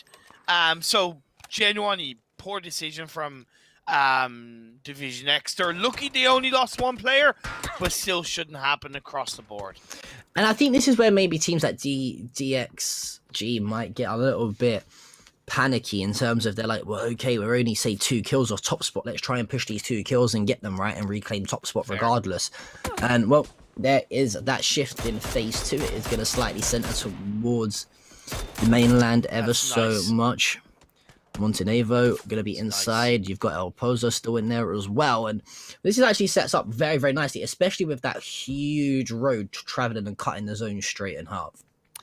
Yeah, obviously this kind of circle shift was a little bit tougher for the teams who are on the edge outside the circle. Because if it had shifted massively to the north or the south, it means that entering can be a variable rotation onto the easier side of the circle in that standpoint. But when it's a central shift, taking away from that western side and leaving the teams who are already solidified in phase 1 still looking good in phase 2, the entry point just becomes that little bit harder, that little bit more difficult, that little bit more challenging. Fury have themselves set up around the Monte Nuevo area. Team Bliss's 2-2 split is decent. A little bit dictated by Xiaoji Dui's initial rotation on phase 1, but they have been able to gather a lot closer together with Bad Boys Alliance wrapping around them. Yeah, I was literally just about to highlight this point. I think it's a great point to make, that the initial split from Team Bliss was forced. The hand was kind of forced by the side of SGD early on. They couldn't afford to give up too much control of the center of the zone. And, well, for the side of Bliss now, after that phase does shift back, they elect to try and regroup. And I was going to say, I like that, sometimes in these kind of zones, playing a split can be a bit more risky than the likes of trying to play a 4 stack of players together, or a 3-on-1 split, in opposed to that 2-on-2. So very much agree there with the side of Team Bliss as to what they do is, well, they're going to walk straight into the side of BBA anyway, and they'll probably be a lot more confident fighting them, in a close range gunfight than most teams, as they do draw the upper advantage on that. So BBA downside is 2 remaining players. I think I saw SGD find a kill in the kill column as well. And for the side of the arena, that's going to be them. See ya later, my friend, as Papachulo's got a nade in his pocket. Team Extraordinaire looking pretty damn extraordinary at the moment. Getting the revive under Trick will keep them up as a full squad. Team Bliss yet to suffer a casualty, but they did open the doors on the BBA and said, hey, we're here. We're Australian. We're not looking to cook up a barbecue and have a friendly neighborly chat. We're here to light you all on fire and take you out of the lobby control our area of the circle that little bit better. And as phase 3 is 30 to 35 seconds away from shifting, I think it's important for Team Bliss to close this fight out pretty quickly. Yeah, I think if your Team Bliss, you've either got to commit to this fight, which I think is definitely the go-to play, and try and clean up the squad of BBA, and then you could probably try and stick yourself in a 2-on-2 split across the 2 sets of buildings on that compound, right? And then if you're not going to do that, you've got to just try and disengage and keep yourself hidden as much as possible, because they are going to run the risk of a third party potentially coming in here if they do leave it a little too late. And well, it does look like SGD, they seem to be making their way that way. Well, the circle goes pretty massively to the east on this phase 3, northeast to be specific, so it kind of opens that landmass to be a lot more comfortable for all of these teams overall. The edge of El Pozo is in play in that high mountainside that From the Future has YQQ in towards is quite valuable. Bao Nam are in the dead center and towards that compound, but it's not the best compound to be in. I would even recommend that Bao Nam sends one player a little bit up north towards a high ground hill to get some sightlines and information. It's still okay on this phase 3. Yeah, I think I agree. That's probably the go-to play for any of these teams that are sort of stuck by this road. They want to try and get a little bit of that advantage over the high ground. And well, we mentioned the side of Team Bliss needed to force the upper hand on BBA, or they run the risk of being third-partied. It looks like, though, it is the side of BBA that end up getting third-partied as the rotation from Bliss doesn't need to come through. BBA fought upon their rotation, and well, for the side of the Expendables, they're down to just leave us as well after Duck is knocked. The res should come through quite comfortably, though, for the Expendables here. There's a lot of natural cover to work with. I think I heard a nade come through. How has not only Levis survived that, but Duck as well? I thought that nade rolled straight at his knees. But for the side of the Expendables, they look like they could fall. Yeah, and as much as I kind of appreciate Bad Boys' disengagement away from Team Bliss and try and find a better position in the circle, just it wasn't the play to make because of how phase 1 looked, and it's shifting over towards the east, so teams are more likely to be solidified. There's a higher risk of a third party. You came into the game with only 3 players. Sometimes the devil you know is better than the devil you don't know, John. And the devil that they knew was that Team Bliss was right beside them. The devil that they didn't know was how many teams were in that compound, how many players, and how many teams were around them. And they opted for the devil they don't know, and they paid the price. They would have been better off holding on to Team Bliss and trying to force a bit of an engagement and knock onto the members of Team Bliss, because at least that compound was still in the circle. Yeah, a little bit of a mishaps there from that squad, but well, for the side of Team Fury, they're a team that we mentioned they need to vitally put a chicken dinner on the board here today, Imperium, and they're still got 4 players standing strong. How many times is it though, Imperium? I think we've seen them in the 1 versus 1s, and they've just absolutely thrown the game. I think I've counted 3 or 4 myself. We don't talk about it, man. We don't talk about it. We don't want the Fury army to come flooding after us, but they do tend to choke games every now and then. I just don't want to curse them, to be honest. I just don't want to curse them. But this circle definitely hasn't cursed them because it's gone in their direction. They currently have a 2-2 split. Waikikamuko and his teammate gets into their vehicles and instantly going to look to send it up the hill to join up with their teammates. That's good response from Fury. Love that. Absolutely love that from Fury. I think it's the right play. It's the right call. You're going to have such a powerful spot here, potentially holding off any people that are trying to rotate in towards that phase once the blue starts to shift in. And for the side of Fury, well, not too bad. They can't complain. I think they couldn't have asked for a better shift. But it looks like the side of Kingslayer, though, they are trying to counter with a little bit of passive aggression to try and take some shots towards them and edge their way up to the top of that cliff instead. Yes, Kalish, pointed out he's done a hell of a job so far for his team. Picking up the amount of kills he has with the lack of games that he's played is so valuable, and he finds another one onto Monty of Team Bliss. Breen has to try and back away into the comfort of the building, down to 34 health. It's 3v2, I do believe, in the favor of Team Bliss, but Myth are playing this as if they're a full squad. So much confidence behind Myth's movement. That's one thing that I've already complimented about them, whether they're a two-man team or a full squad. Every single move they make is with so much confidence and purpose. I'm not too sure if you're looking at the map feed here, but there's a huge engagement going on towards the northwest between 5 teams. You've got PMA, SGD, FTF, the Expendables, and Baonam all sort of 5-partying each other, and I think it is going to be SGD, though, who do bow out. E-Arena also going to be eliminated.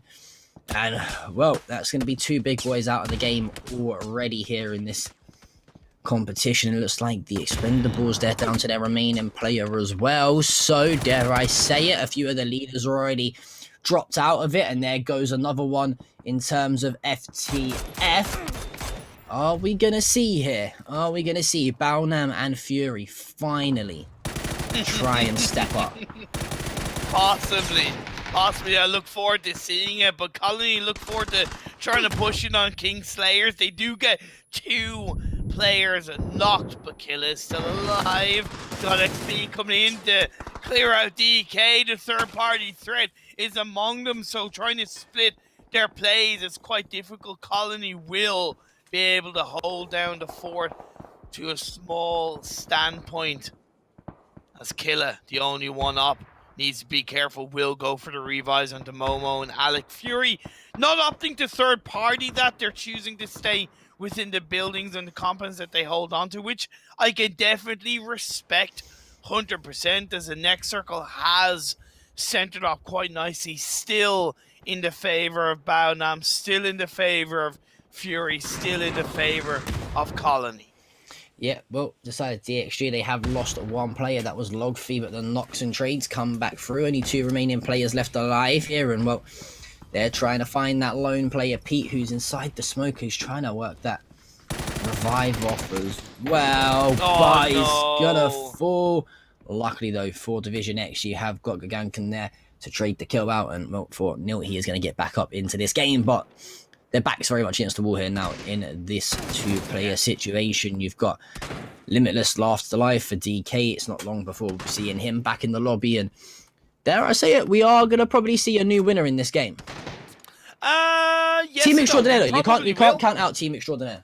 Don't count out Team Extraordinaire, and also don't count out Division X, because the northern side of the circle, completely unoccupied. The field outside of El Pozo is quite viable because it's kind of on that low ground, and you're going to be protected, especially against Baonam and also against Fury. So really, Division X wrapping to that north could give them another chicken dinner winner position.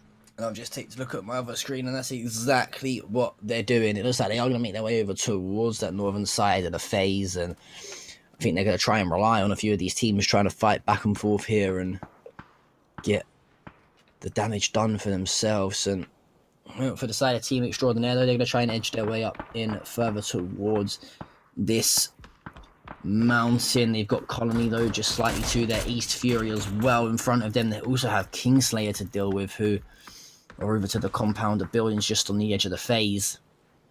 Got to look to try and deal with Kingslayer here as quickly as possible if you're Team Extraordinaire. NRX are going for a Hail Mary rotation, and they kind of make it pay off. They go in between Baonam and Fury. 2 teams you kind of don't want to be sandwiched in between, but that dip, that valley is there as protection. However, it's massively at risk of nades. The one thing they can count on, though, is the second Fury and Baonam kind of step out of their buildings to try and look for and engage. They're going to cancel each other out, and it allows NRX to stay alive, at least for the time being, at least. Yeah, they are going to try and see if they can make things work as the duo, but Baonam have got the line of sight over towards them. NRX are going to lose 1 player to the hands of Ace God, and, well, Dr. Logi's going to fall, unfortunately. That's how from the side of Team Extraordinaire. I think that revive might just come through in the nick of time, though, for the side of Baonam to get all 4 players back up and running. That's a big shift, and you got to say Fury, they're looking great towards that compound still. Baonam got a few buildings to work with as well, but that northern side of the zone you mentioned for DXG still very much unoccupied. And I gotta give credit to Baonam, right? Gode sent himself out of that building before the circle shifted a good 20 to 30 seconds before that. So that little bit of extra anchor point further forward is potentially so valuable to them closing out this game and finally seeing a chicken dinner in the favor of Baonam. But Fury are still in contention. They have their compound in a circle while Team Extraordinaire and Colony are fighting for an entry point.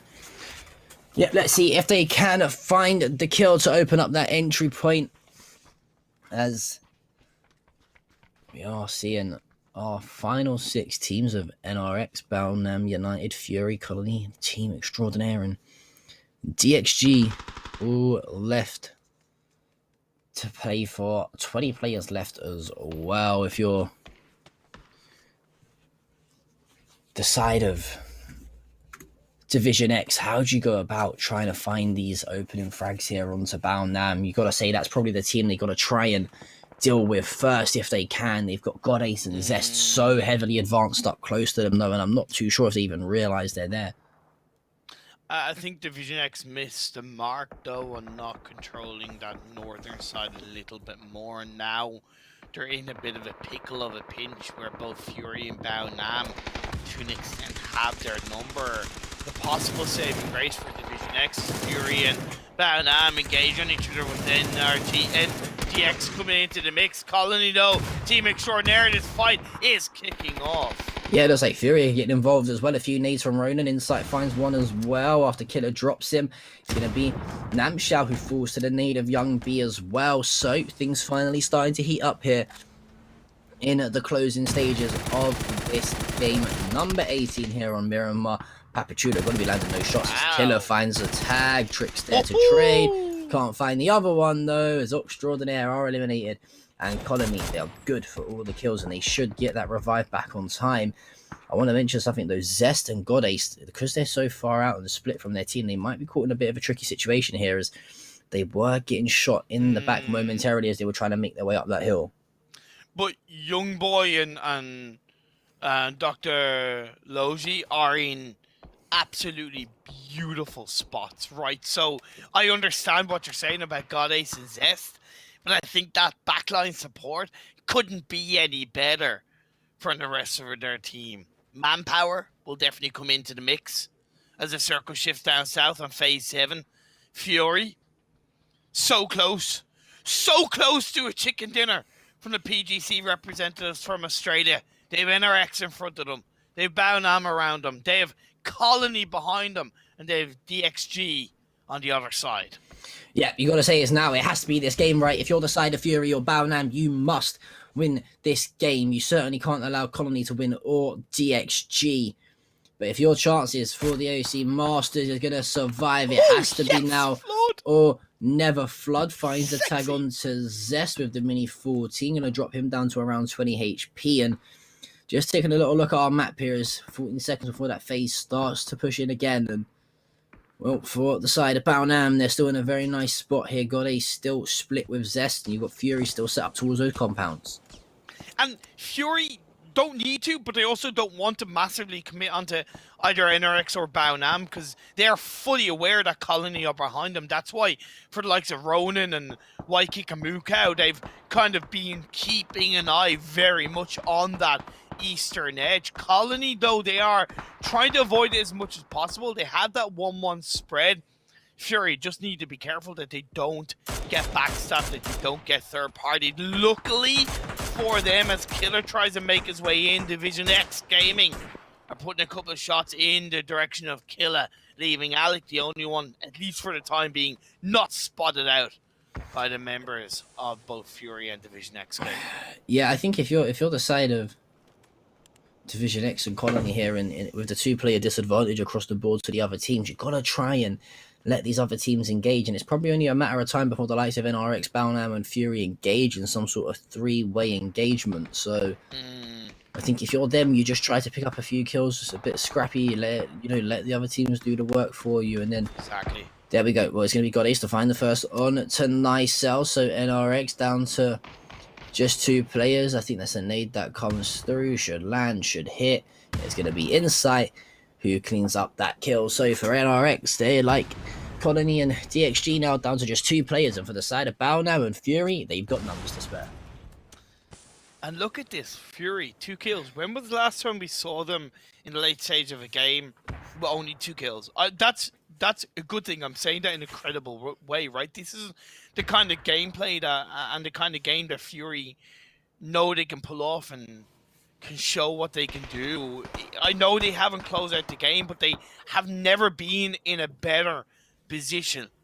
NRX being whittled down to just that solo player, Nam Zhao. They're pinching between Baonam and Fury. Yes, Baonam and Fury are kind of picking shots at each other, but at the end of the day, being able to whittle down NRX shows the resilience of both teams across the hillside. As the next circle pops up, it does once again continue down south, and it gives so much more control to the members of Fury, as Colony have been able to join up as a duo inside the circle. Yeah, Fury, great spot right now, and you would say NRX also, but it's only the solo player for them left alive. And well, Namshao is gonna find one, and how huge is that? He's surely gonna try and finish that kill once a flood and make the numbers advantage swing slightly Baonam will have heard that. Closer, and I think Baonam, are they trying to get a bit aggressive now? They are. Love that from Baonam. They've allowed, as soon as they've heard that engagement, they've tried to deal with the Colony as quickly as possible, and well, DXG, they're there to help, and we're down to our final 4 teams. Flood's being carried up. He's being put into a safer position. That is wasting time. They haven't quite cleared out Nam Zhao for the time being. Division X, they're being whittled down to 1. Young Boy has been revived up as far as I know. So Baonam are up as a full squad. That's not what Fury wants to see. NRX finally finish off. We're down to our final 3. Well, we're going to see one of the 2 pick up their first chicken dinner, as we're down to 1 versus 1, or 4 versus 4, should I say, in terms of the 2 teams. And this is almost a replication of the zones we saw the other day between SGD and E Arena, but Insight's going to clean the kill up onto God Ace as Ronan finds the knock.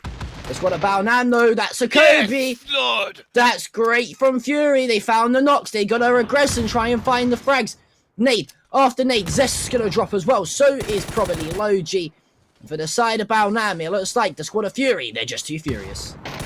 Look for this phase 9, Zest is being knocked down. Dr. Logi, he doesn't have the medicine to stay alive, and that's going to be a Fury chicken dinner. Finally, after like 17 games, we see the PG representative pick up a beautiful, glorious, juicy, moist chicken dinner. And I think you could see from the players' faces, 2 of the players were like, whew, breathe, we've done it, it's okay. So finally, for the side of Fury, we see them put that chicken dinner in the kill column, and that sets them up now to try and really get a bit of momentum running.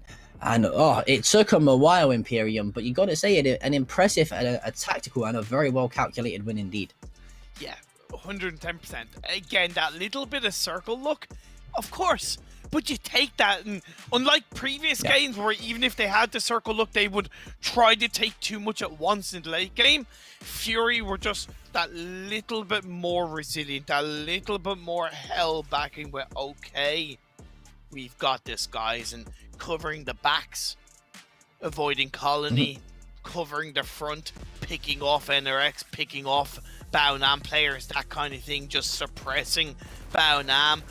I would have been happy if Baonam would have won the game as well, genuinely. By no means was that kind of like a biased, hey, I really only want the Fury to win. It was just so nice to be in where one of the 2 teams remain. Both teams were going into our final moments without a chicken dinner, so it was going to be a brand new chicken dinner winner. And considering the 2 teams are going to be representing themselves in PGC, it's that kind of like, yes, they can get the win.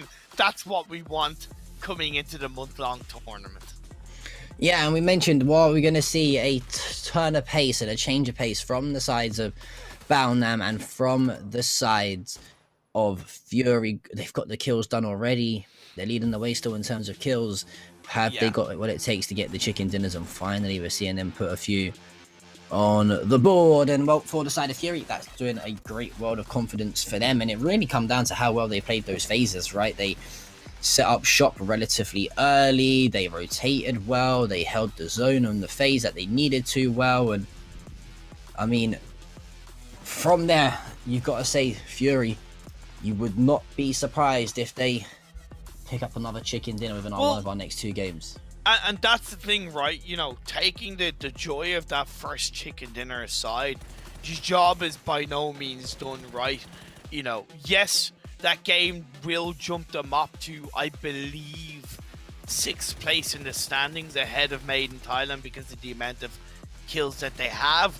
But they're still only going to be the number 1 team with 1 chicken dinner. There's still 2 teams ahead of them with 2 chicken dinners, and then you've got 3 other teams ahead of them with 3 chicken dinners. Like I said, coming into today's broadcast, for the likes of Battlegrounds and Fury, realistically, they really need to get 2 chicken dinners in today's matches. We've seen 1 from Fury.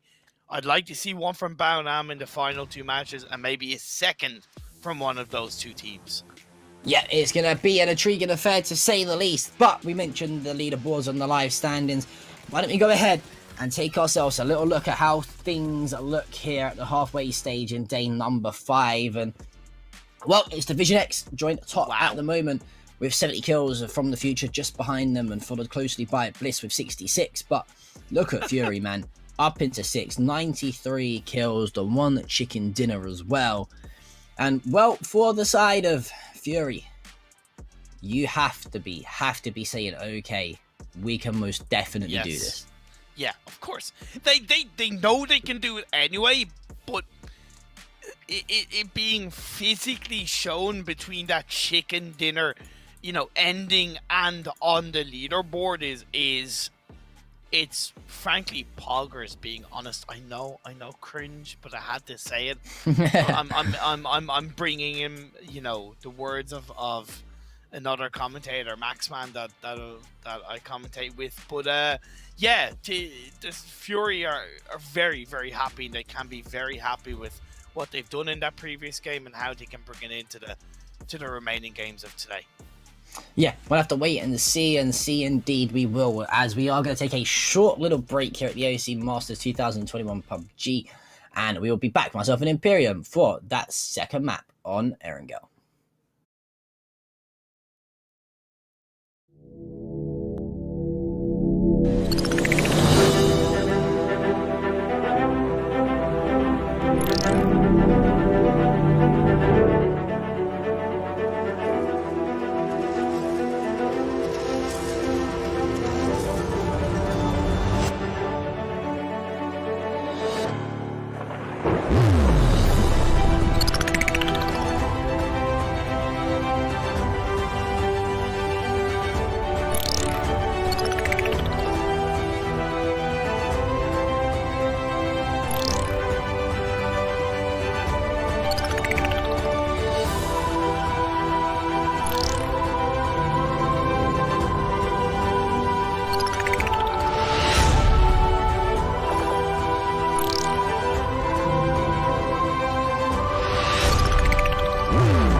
Welcome back, ladies and gentlemen, here to the AOC Masters Tournament of 2021 for PUBG. My name is John P, joined by the one and only Imperium. We've seen two great games thus far already, one on Erangel, one on Miramar, and we're heading straight back over to Erangel relatively soon. Gotta say, huge performance out of Fury finally. And that all comes down to the fact that they take a little change of pace and they finally decide to play for the win instead of kills. Yes, exactly. Just a little bit more calculation, just that little bit smoother gameplay. Kind of talked about it already, and it was just a pleasure to watch them close out that game. And I'm so delighted for them. You know, I know on their social media they've kind of memed on the fact that they haven't got a chicken dinner so far in these finals. So I'm sure some kind of post will come out from their social media on them finally breaking the mold and getting a chicken dinner. But, you know, we also have to point out Baonam, right? They're a team that I think, if anything, have struggled more than Fury, right? Across the game so far. And it was great to see them pull out a little bit more intelligence in how they played, because the compound that they held on to was a little bit more of a pinch in my eyes on the circles that we saw compared to Fury's. But I think they really kind of played out of that extremely well by first sending God Ace out and then Zest alongside with him. And I think they really dealt with that extremely well. It was just that final fight, unfortunately, that they ended up losing. Yeah, definitely unfortunate to say the least, but hopefully, these players are good enough to bite back and go again should they need to bounce back, and hopefully they can do it in this game. Moving back on to Erangel now.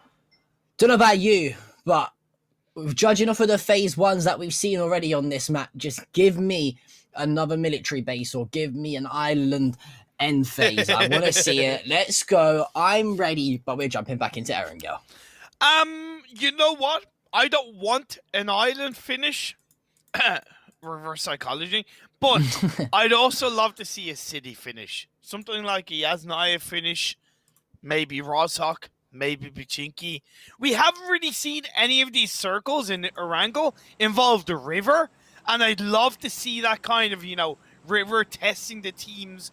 Oh, do we go north of the river or south of the river play style? So I'd love to see a bit of a northeast river for the start of this game. Yep, be interested indeed. But let's take a little look at that plane path as well, starting off at the southern side of the map towards the military base, and that's going all the way up to cut across the western side of the map, straight through Gatka over towards the southwestern side of Georgia Pole. So a little bit more of a stretch for those teams that have to go over towards the likes of Yasnaya, for example, in the mansion. So there's a few teams that I know like to land over there every now and then. So we'll have to wait and see how they do about getting over towards that. Pachinki, no doubt, occupied by the side of SGD and the Expendables. But I want to see Fury here. I want to see Fury. They like to drop over towards a military base. We know it's their default drop spot when it comes to the map. Erangel, I want to see how they play off the back of that chicken dinner win and go about trying to continue to place well. The good thing for them is that Colony have not opted to go into that military island area. They've actually dropped on a split drop in around Gatka. So automatically, they do have a little bit more space fury to move out of that military island. Yeah, but this is one engagement we've seen time and time again here throughout the games in the AOC Masters, and that's going to be the side of the Expendables versus SGD. Well, for the side of Expendables, they're going to draw the first blood as Livis is going to finish the kill through on to Teddy after the initial knock. So, again, Pachinki very heavily contested here, Imperium, and it surprises me still that they continue to contest this drop spot, especially when the likes of SGD, they're only one chicken dinner away from probably claiming that top spot. Would like to see them maybe change it up slightly. Up towards the roof of the building, Shen gets a knock, and they're looking to try and keep things alive. Just a Thompson in his hands and a pocket full of trees moving from roof to roof. He's going to probably drop down and look to go for the revive onto his teammate Jarvis. However, John, we need to take a step back, because with all due respect, these two teams have been fighting in Pachinki for quite a while across all these games. Reverse psychology worked. Reverse psychology worked. I think we're the biggest brain casters in the game at this point. We just know the map and the game so well. We're gonna have finally a military base ending. Surely it's impossible for it not to be. It's one of those things where I wouldn't be surprised if I got a couple of messages of what the hell, bro? Seriously, bro? Really? Why you gotta do us like that? And for certain players, because you wanted it, I didn't want it. Reverse psychology, and we both got it. So Fury don't need to worry about moving out of military island, to be fair.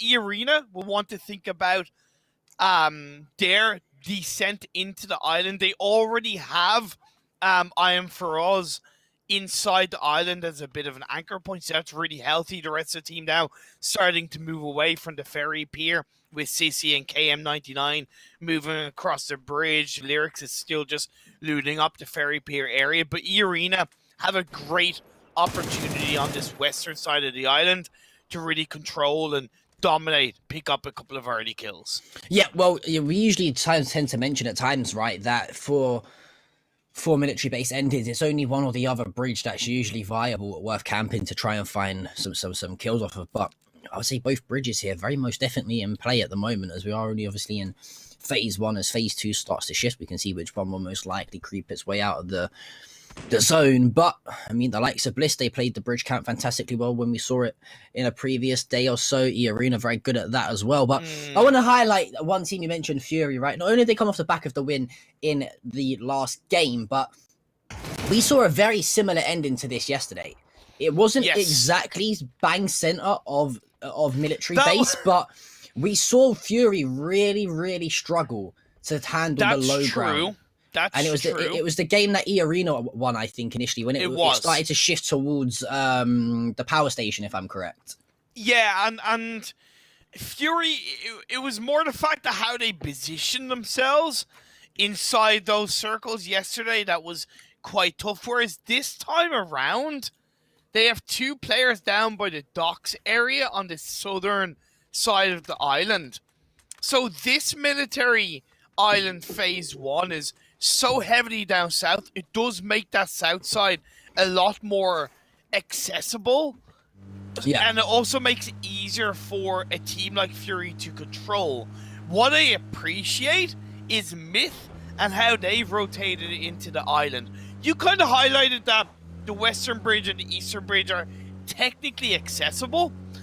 I kind of want to say actually none of them are kind of accessible, because unless you get the timing absolutely right, there's a lot of risks involved, whereas Myth's rotation from the coastline of the mainland right through to the northern coastline of the island is absolutely spot on.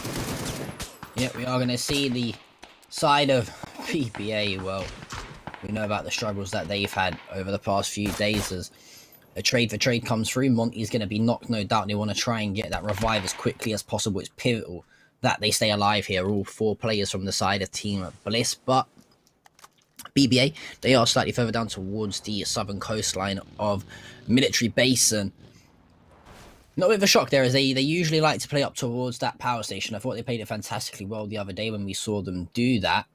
The revive has come through though for Bliss, and Monty's all good, and it's just the squad of BBA that's got the 1 player less. Oh man. Kingslayers going for a botation. Right now they're kind of 2-2 split on those botations, but they're quite heavily split, which is a bit of a worry.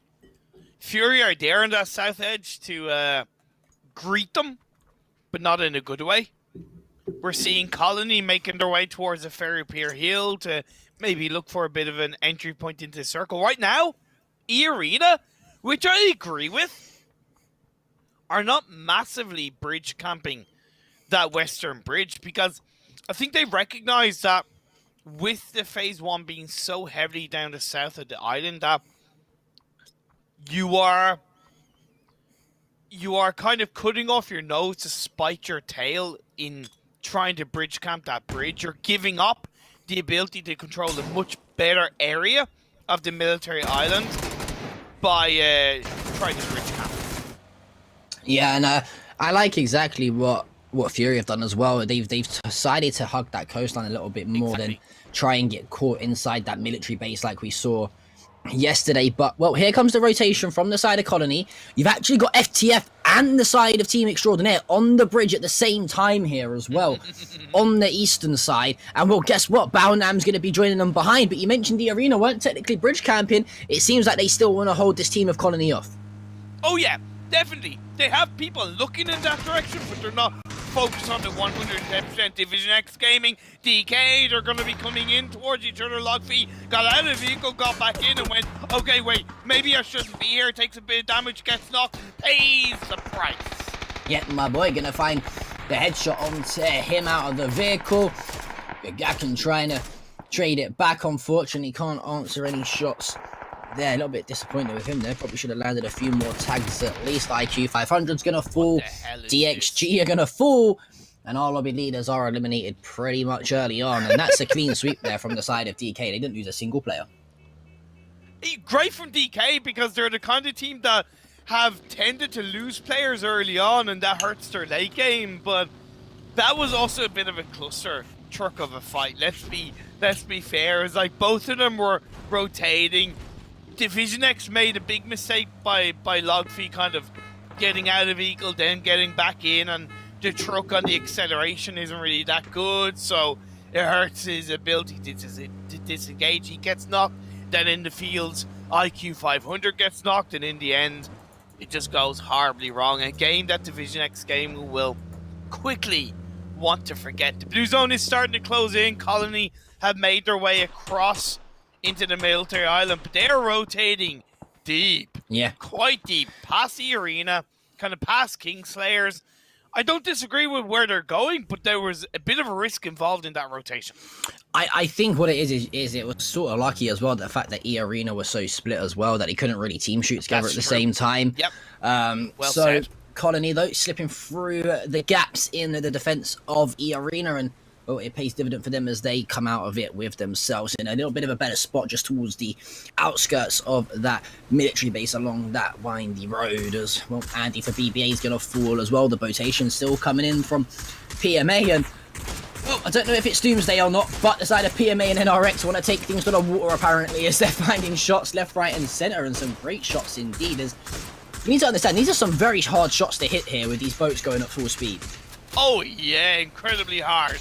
Like, we saw the crazy engagement between DK and Division X. We're seeing a crazy boat engagement, like something out of a James Bond film, for God's sake, between PMA and NRX.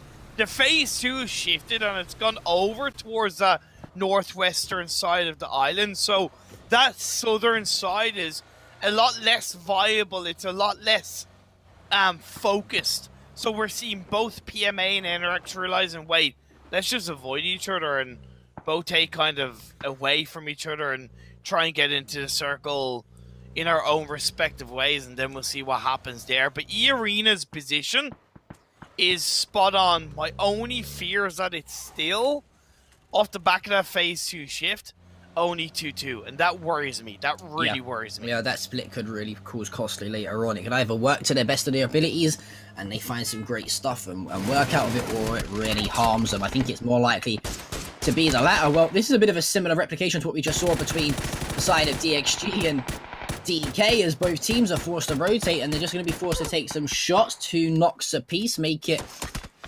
3 knocks apiece, and for the side in Maiden's Island, Team Extraordinaire are going to clean it up. The revive should come through just in the nick of time as well. And well, for Myth, unfortunately, they will not be picking up a chicken dinner here on Aaron Gell. 13 teams left, 47 alive as we just hit the 12-minute stage in the time count. And I'm just taking a little look here as to the way these teams are starting to rotate. It looks like Bao Nam are actually going to elect to go up slightly further northeast and sort of wrap around the back of that military base. It looks like from the future they're just trying to occupy the actual military base itself. Colony, though, we saw them go all the way down to the southern coastline. They've got straight back up in towards the east, the western side of the military base, right in between that 2-2 split of E Arena, and that's where that 2-2 split could either be great or awful. Exactly. See, from the future, looking to take some shots from side likes of Team Bliss. Team Bliss moving away. Rain returning to fire in a nice way. It's a tricky area that Bliss are in, being perfectly honest. Moving away from that in phase 3 is definitely not going to be the easiest, depending on where it shifts. But from the future, probably in a bit of a worse position. Baonam are currently behind them, at least, while BBA, Astro and Boys, just looking to find a bit of a ground control to Major Tom, but down he goes and into space, back to the lobby. Bad Boys Alliance are out of here. Yep, Team Bliss, though, they've done a great job in terms of finding that kill, and it's crazy how at zones like this you can see the majority of the teams, it's actually only Fury. Look at this split from Fury. I'm not too sure if you've realized it towards the southern zone. It's a 2-1-1 split. That's a very risky play from Fury. Although they get a lot of control over the power spots in the southern side of this phase, they're really relying on that shift to come towards them. Wow. And that could really cause costly if this hikes of. It wouldn't surprise me if PMA just tried to crash in towards them here and flood them out. Yeah, for sure. But with the circle shifting up north, it's a matter of whether Fury really want to take this fight against PMA. Do they need to? They might be at a place where they absolutely need to. They've at least opened that door and gotten the knock onto KMF1, but Botany, Icon DKS, and IMP are still alive. It's less likely that PMA are going to be able to do anything, even if they get the knock, because let's be fair, they came up onto this area with a boat. They don't have any vehicles. It's absolutely flat in front of them.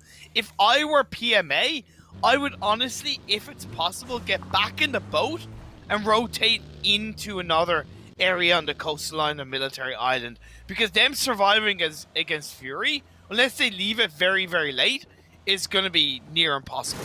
Yeah, it's going to be a tricky task indeed, but it looks like they are up to at least try and give it a go. But for the side of Fury, they're definitely going to have the upper advantage in this one, and the numbers advantage also, as well as that early knock is converted into the full kill. So only a minute and a half away from we see the next shift of the phase, and that western bridge really starting to come into play here, occupying a large chunk of the northern side of the zone. You're still slightly in and around the military base area as well. E-Arena now, though, I like this here. They've decided to come together, and that split, it's not looking too far apart anymore. No, it's not looking too far apart. I appreciate that E-Arena recognize that we can't really get to the hill from where we are, but we can at least get back from the hill to the compound. So I appreciate that, and it's paid off upon this circle shift for E-Arena. I also appreciate Kingslayers moving on to the top of that hill as a full squad. It's a good move on phase 3. They're a team that I said have improved. They're being a lot more intelligent. Happy days. The Expendables, however, are in a massive pinch on this bridge. DK becoming the bridge campers as they moved into the Military Island on the previous phase off the back of eliminating the likes of Division X Gaming. The circles favoring them as Fury go back into the military base, looking to wrap in towards the eastern side of the circle through the base, a little bit protected.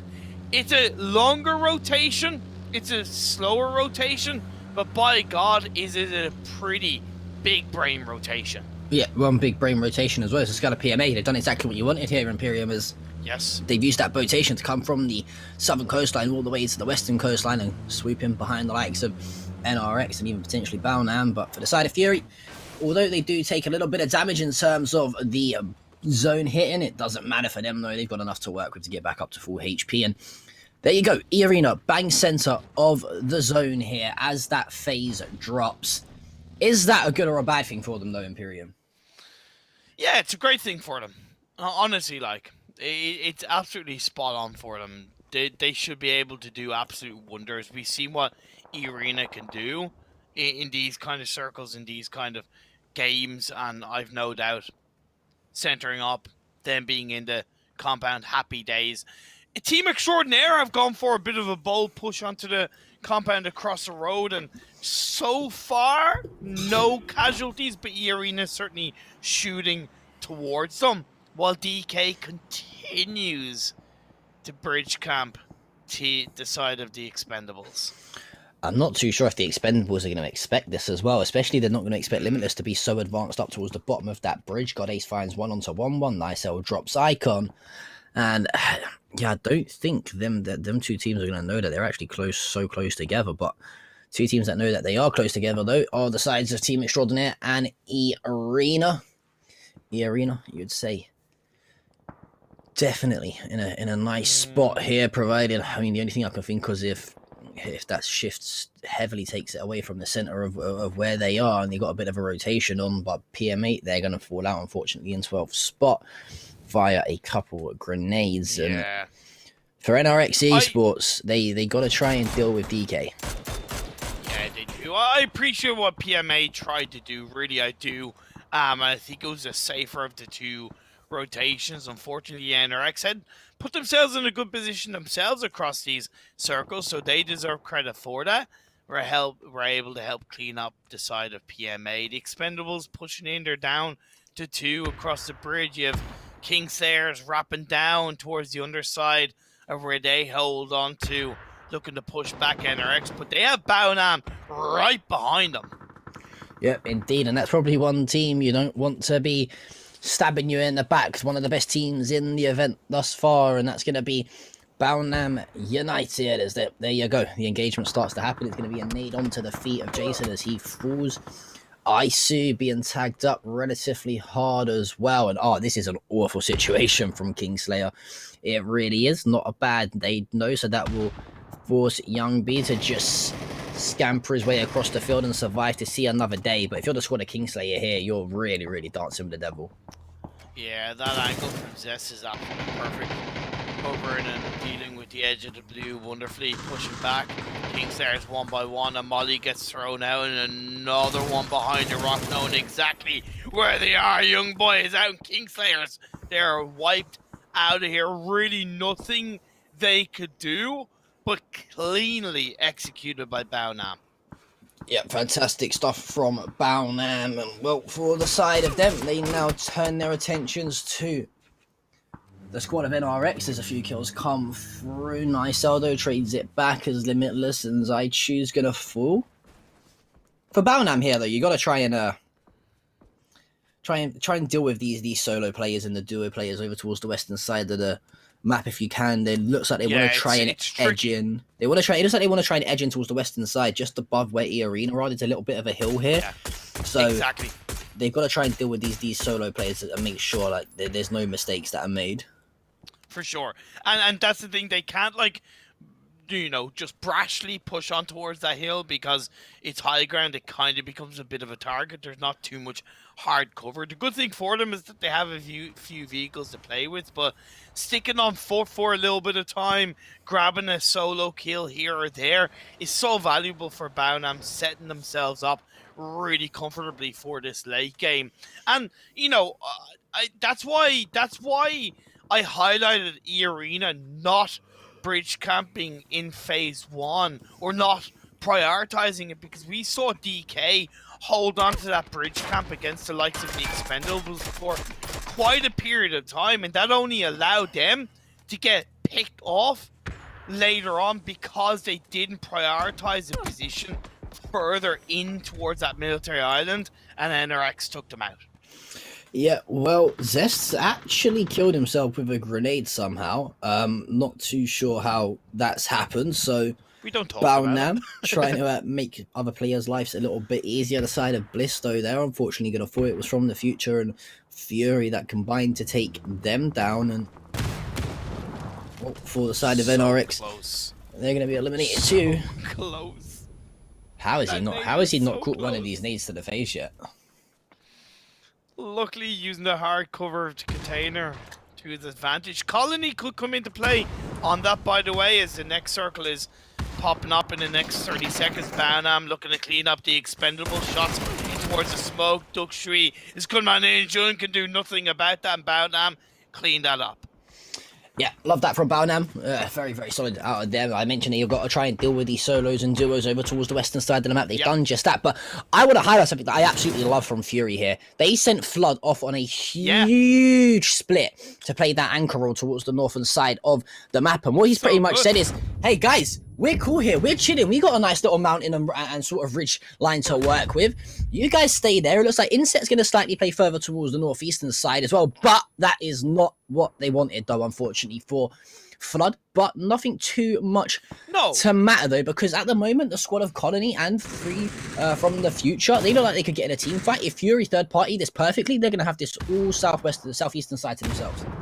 Exactly, the positioning but Flood is not ideal when it comes to the circle shift, but at least they know that there's nobody to the north, so they can focus on the third party massively, and that's exactly what they're doing. Why kick a moo cow onto From the Future? Cleans up, man, and one by one they're being whittled down. Colony are eliminated. From the Future are eliminated, and you could not have said it better yourself, John.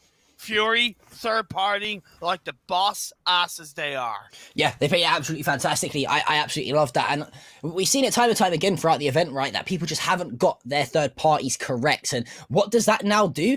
Look at this whole southern side and southeastern side of the zone, even the eastern side. This is complete control for Fury, and they must know this, right? Surely.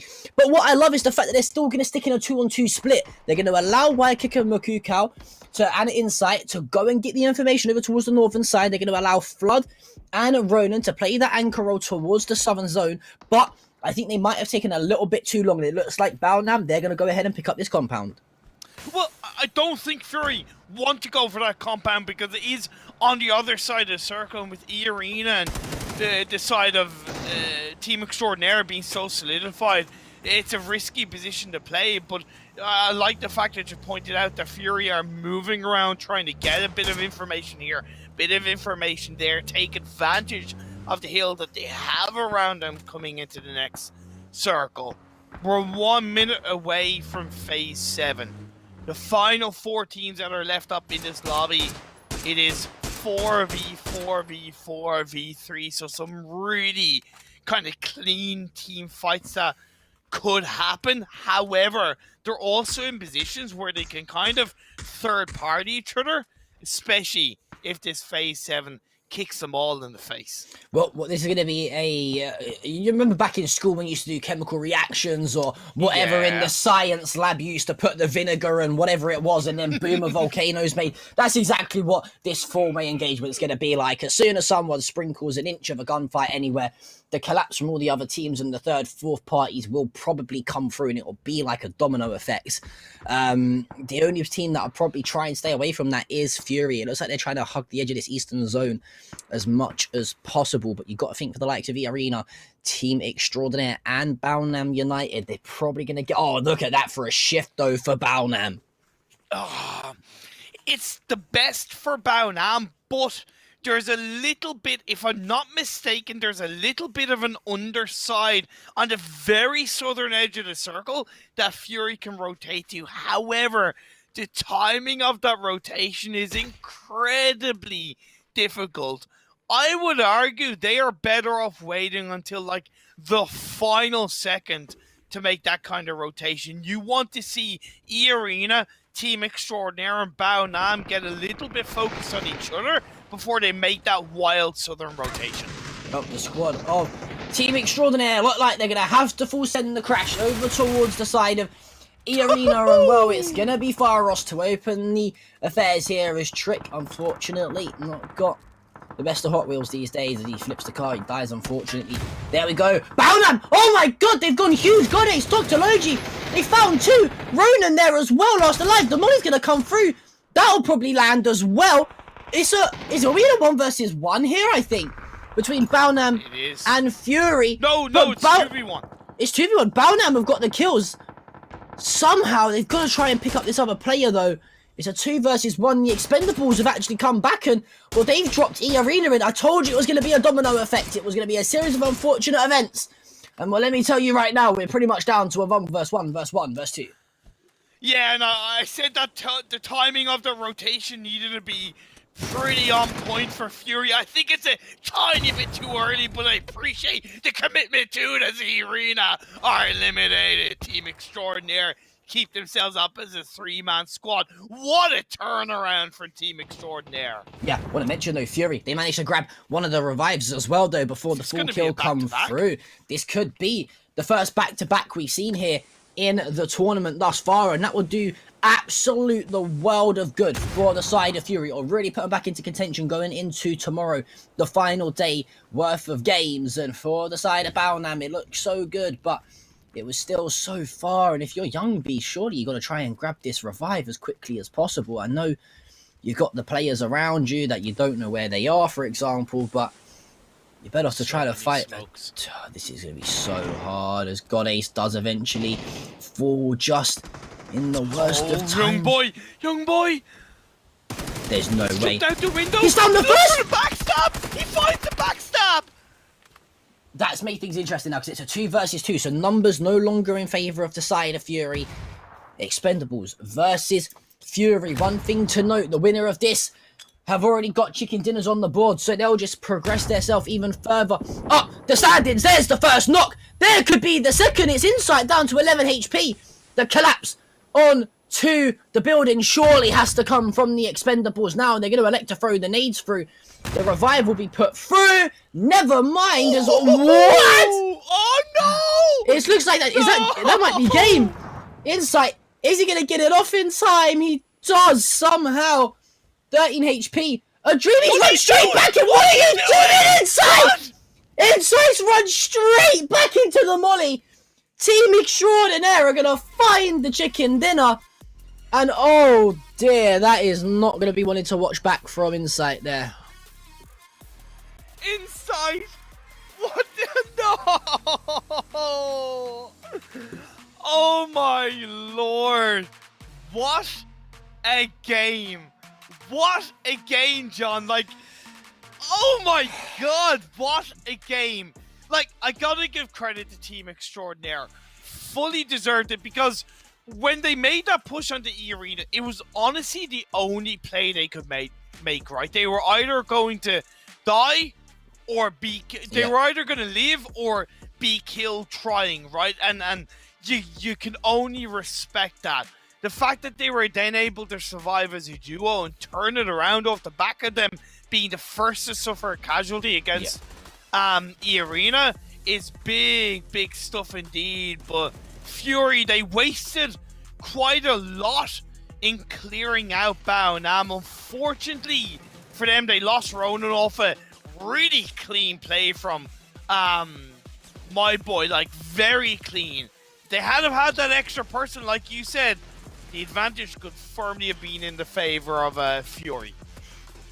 I'm still lost for words as to what Insight was doing inside that Molotov. I mean, I know. Surely he knows how long a Molotov lasts, right? He plays the game day in and day out. It's a little bit confusing. I don't know, but here's the thing. That might... Why he moved away and was trying to bandage up, I think that might have been another molly that was thrown in, and he kind of didn't realize. I'm really trying to give him the benefit of the doubt in that situation, because when you're a player in that really stressful situation, it's quite hard to think and yeah, okay, if you want to be the best, you need to be able to think very, very, very quickly.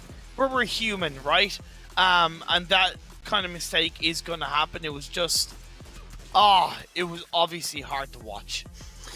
Yeah, you got to be kicking yourself for sure, but you can't discredit the team of Extraordinaire, though. As soon as they got that instant knock, they collapsed and really closed the distance between the two teams, and it's so pivotal you do that in 2v2 or 1v... 3v3 situations, whatever it is. And well, for them, I think that's going to be another chicken dinner on the board, and they'll be making their way slightly further up into the leaderboards. And well, for the side of Battlegrounds, though, you got to say they looked very, very good at points, but it just fell apart. And I can't remember what team it was that they fought, but they got completely wiped out. It might have been actually Fury. Yeah, I think it was Fury. But this here was the third party from Fury that was absolutely excellent.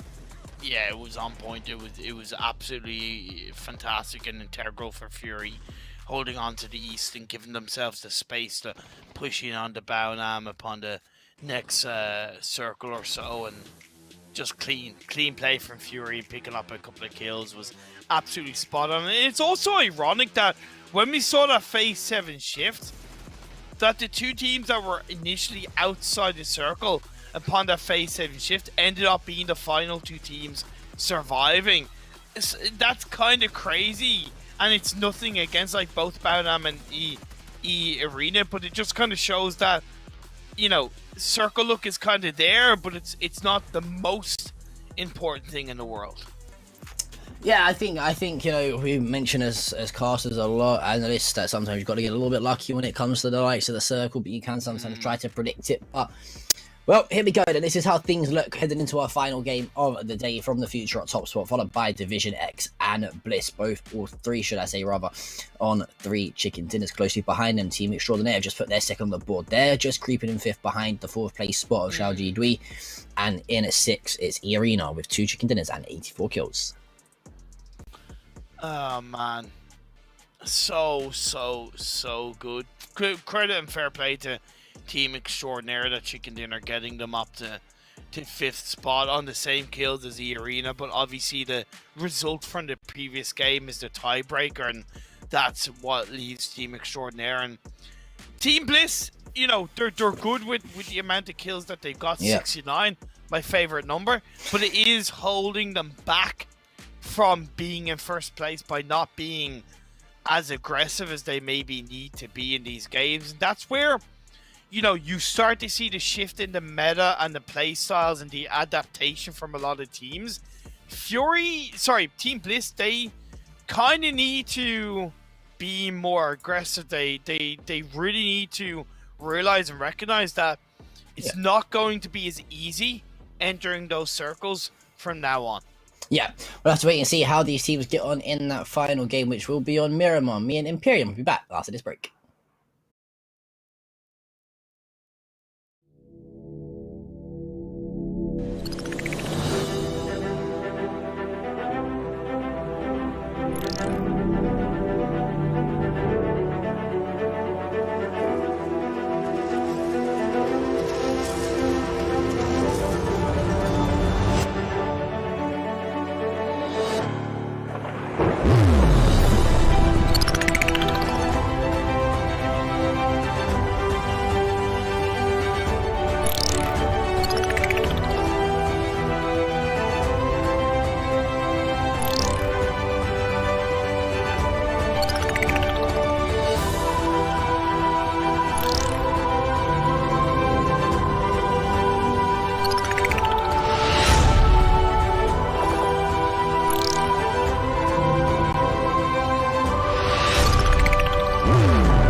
Hello, ladies and gentlemen. Welcome back to our final game of the day here at the AOC Masters Tournament for PUBG. I'm joined by the one and only Imperium once again. And, well, we've seen a fantastic set of games thus far. Fury nearly going back-to-back, Imperium. What are we expecting in this last one? I'm expecting a Bao Nam chicken dinner. Why not? They've put themselves in top 2 and top 3 2 games in a row. That deserves credit in that regard. A chicken dinner, bring it on. Oh my god. I just realized I was muted on Discord to the point where you couldn't hear me. But I was doing the cast and nod along, so I acted like I knew what you were talking about. Sorry about that. Sorry, but because the way we have set up the broadcast, you guys, the viewers, can hear us through vMix, whereas me and John can hear each other through Discord. It's one of those things. It's a commentating thing. My apologies. I was saying that you're an amazing person and you're a wonderful, beautiful human being. Thank you. I appreciate it. Even though I'm like a meme on the Fury Twitter page right now because I said I don't think they're going to win a game, and they literally won that same game. So, it is what it is, right? That's the curse of the commentator. That's the worst thing about being a commentator. But let's go back into Miramar, baby, as we are heading into our last game. One of the most pivotal games, you could say, of the event, match 20. Yes. As whoever wins this can finally put a little bit of momentum running going into the last game's worth of action. And we have seen, of course, every game so far today with different chicken dinner winners. It's been the same across the board. No single day has had more than one team winning, if I am not mistaken. Yeah, we've not seen a back-to-back. We've not seen a back-to-back yet. Or even not necessarily like a back-to-back, but even just like the same team winning in one day. Yeah, as far as I know. I don't think we have. I think the closest to that we've got is From the Future winning in consecutive days. I think that's the closest we've got to it. But not a bad playing path here to start things off. Imperium. It's going from the north to the south, just clipping the eastern border of Los Leones and La Benita. So, what are we expecting in this last game? What are we expecting? Are we expecting a little bit more of a slow-paced game? The likes of Fury, for example, trying to put yet another win on the board? Or Well, it's definitely been a bit of a trend where the final game of the day tends to be a little bit more slow-paced. I don't think these games have been massively fast-paced across today compared to previous days, and I think that's massively a part of these teams becoming naturally more comfortable, more familiar with each other. They're learning to counter each other a little bit more, rotate around each other to an extent. But I'm expecting, a little bit more of an exclusively passive final match of the day. The phase on circle will, of course, be a big brunt of what does happen.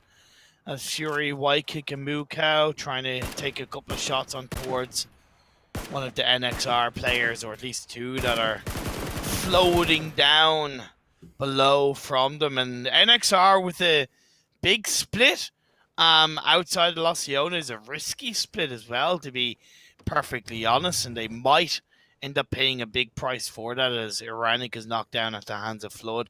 But the phase 1, John, it's a good phase 1. It's a little bit on the east.